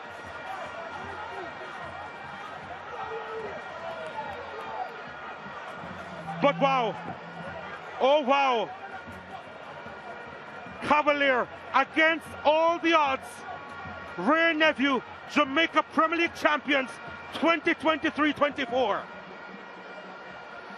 Big moment for Rudolph Speed, big moment for the club of Cavalier. Well deserved. It was a tough final. It could have gone either way. Both teams battled hard, and you'd have said at the end of the day that either team would have deserved it. No team dominated each other at any point, and it was one penalty kick the difference between the two. Unfortunately, it's not back-to-back championships for Mount Pleasant. Would have been the first since Portmore did it in 2018-2019. Instead, it's the second in 4 seasons for Cavalier, third in their history. And we've always said a penalty shootout is a lottery. Contrasting emotions, of course. Cavalier joyous, brought to tears in fact, and Mount Pleasant despondent. They've made the long journey, but they certainly can be proud of the performance that they have put together this season. And maybe, Christela, maybe now they'll have more support. How do they not have more support? The storyline of these boys, the storyline of Rudolph Speed and the coaching staff, they need more support. They deserve more supporters in the stands. But oftentimes in their home games, they lack the cheer behind their name, behind every name, every young name in the squad. And they need to be lauded again tonight. Their youngest player at what, 17 years old. Their oldest player on the park today, 25 years old. It just shows the youth in their squad, the youth in their team, Cavalier. And yet again, a team that finishes first at the end of the preliminary round does not lift the Jamaica Premier League title. Well, Hamilton would have probably been the oldest on the park for Cavalier, and he was the one who converted the final penalty. Well, yes, he did come on in the end, didn't he? The full match highlights. So Shane Nation had the privilege of officiating this one, and Cavalier were on the front foot right away. Calvin with the header on target. Shaquan Davis, who has been the keeper of the season, wasn't going to let that past him. Then Dwayne Busy Atkinson working his way between two defenders, letting fly. It came off the body of Jamoy Topi. Appeals for handball of Shane Nation with a comical face, saying no, and rightfully so. Good footwork by Atkinson. And then this over the top. This was in the second half. Best chance of the second half for Cavalier, but Shaniel Thomas couldn't pass the woodwork. Opened up his body well, but just couldn't find the angle beyond a slide in Jamoy Topi. Missing at that end. And then Mount Pleasant, who played better in the second half and certainly started the second half better, had a couple strikes. This one, the initial one from Devontae Campbell, which should have hit the target, but it was over the top. Lots of power, but not the accuracy. And then just moments later,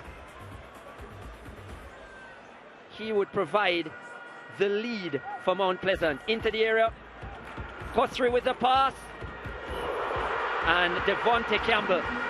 Vina Bartlett unsighted, should have made the adjustment but couldn't. And it was a big finish for Devontae Campbell. 5 on the season, 3 goals in 2 matches, for Mount Pleasant's number 7. And after 65 minutes, we finally had a goal in the final. And based on the start of the second half, Mount Pleasant deserved the lead, deserved a goal. Cavalier said, well, you could keep that for 2 minutes. Then we had this. Richard King with an impressive finish, the centre-back. Nodded down from Giovanni Lang. Good technique from King, controlling his right foot well.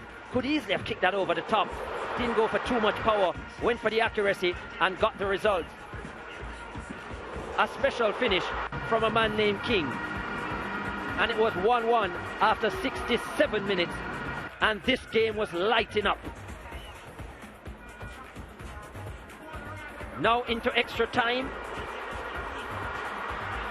And Ramon Howell striking that from distance. Then there was an attempt again by Devontae Campbell, deflected wide, and it would have been a corner to Mount Pleasant. Neither team looking to commit too many players forward, and they basically just played out the time in this extra time. O'Shea Nation has seen enough, and then to the penalty shootout. Topi was composed and gave Mount Pleasant the lead. Dwayne Busy Atkinson, who is so solid from the spot generally, couldn't convert. And then Ladale Ritchie, the senior statesman, the club captain, missing, and Guthrie missing as well. Back-to-back misses for Mount Pleasant, and Cavalier had the advantage that they would never let up. Nicholas Hamilton, the hero, a couple seasons ago for Harbourview in the playoffs, back in the shirt of Cavalier, which is where he started his Premier League career, and providing the finish. Injured for almost all of this season, but he had one moment in him, and it was to give Cavalier their 3rd title at this level. 3-time champions now of the Jamaica Premier League. Cavalier, 2 wins in 4 years for Rudolph Speed and his team.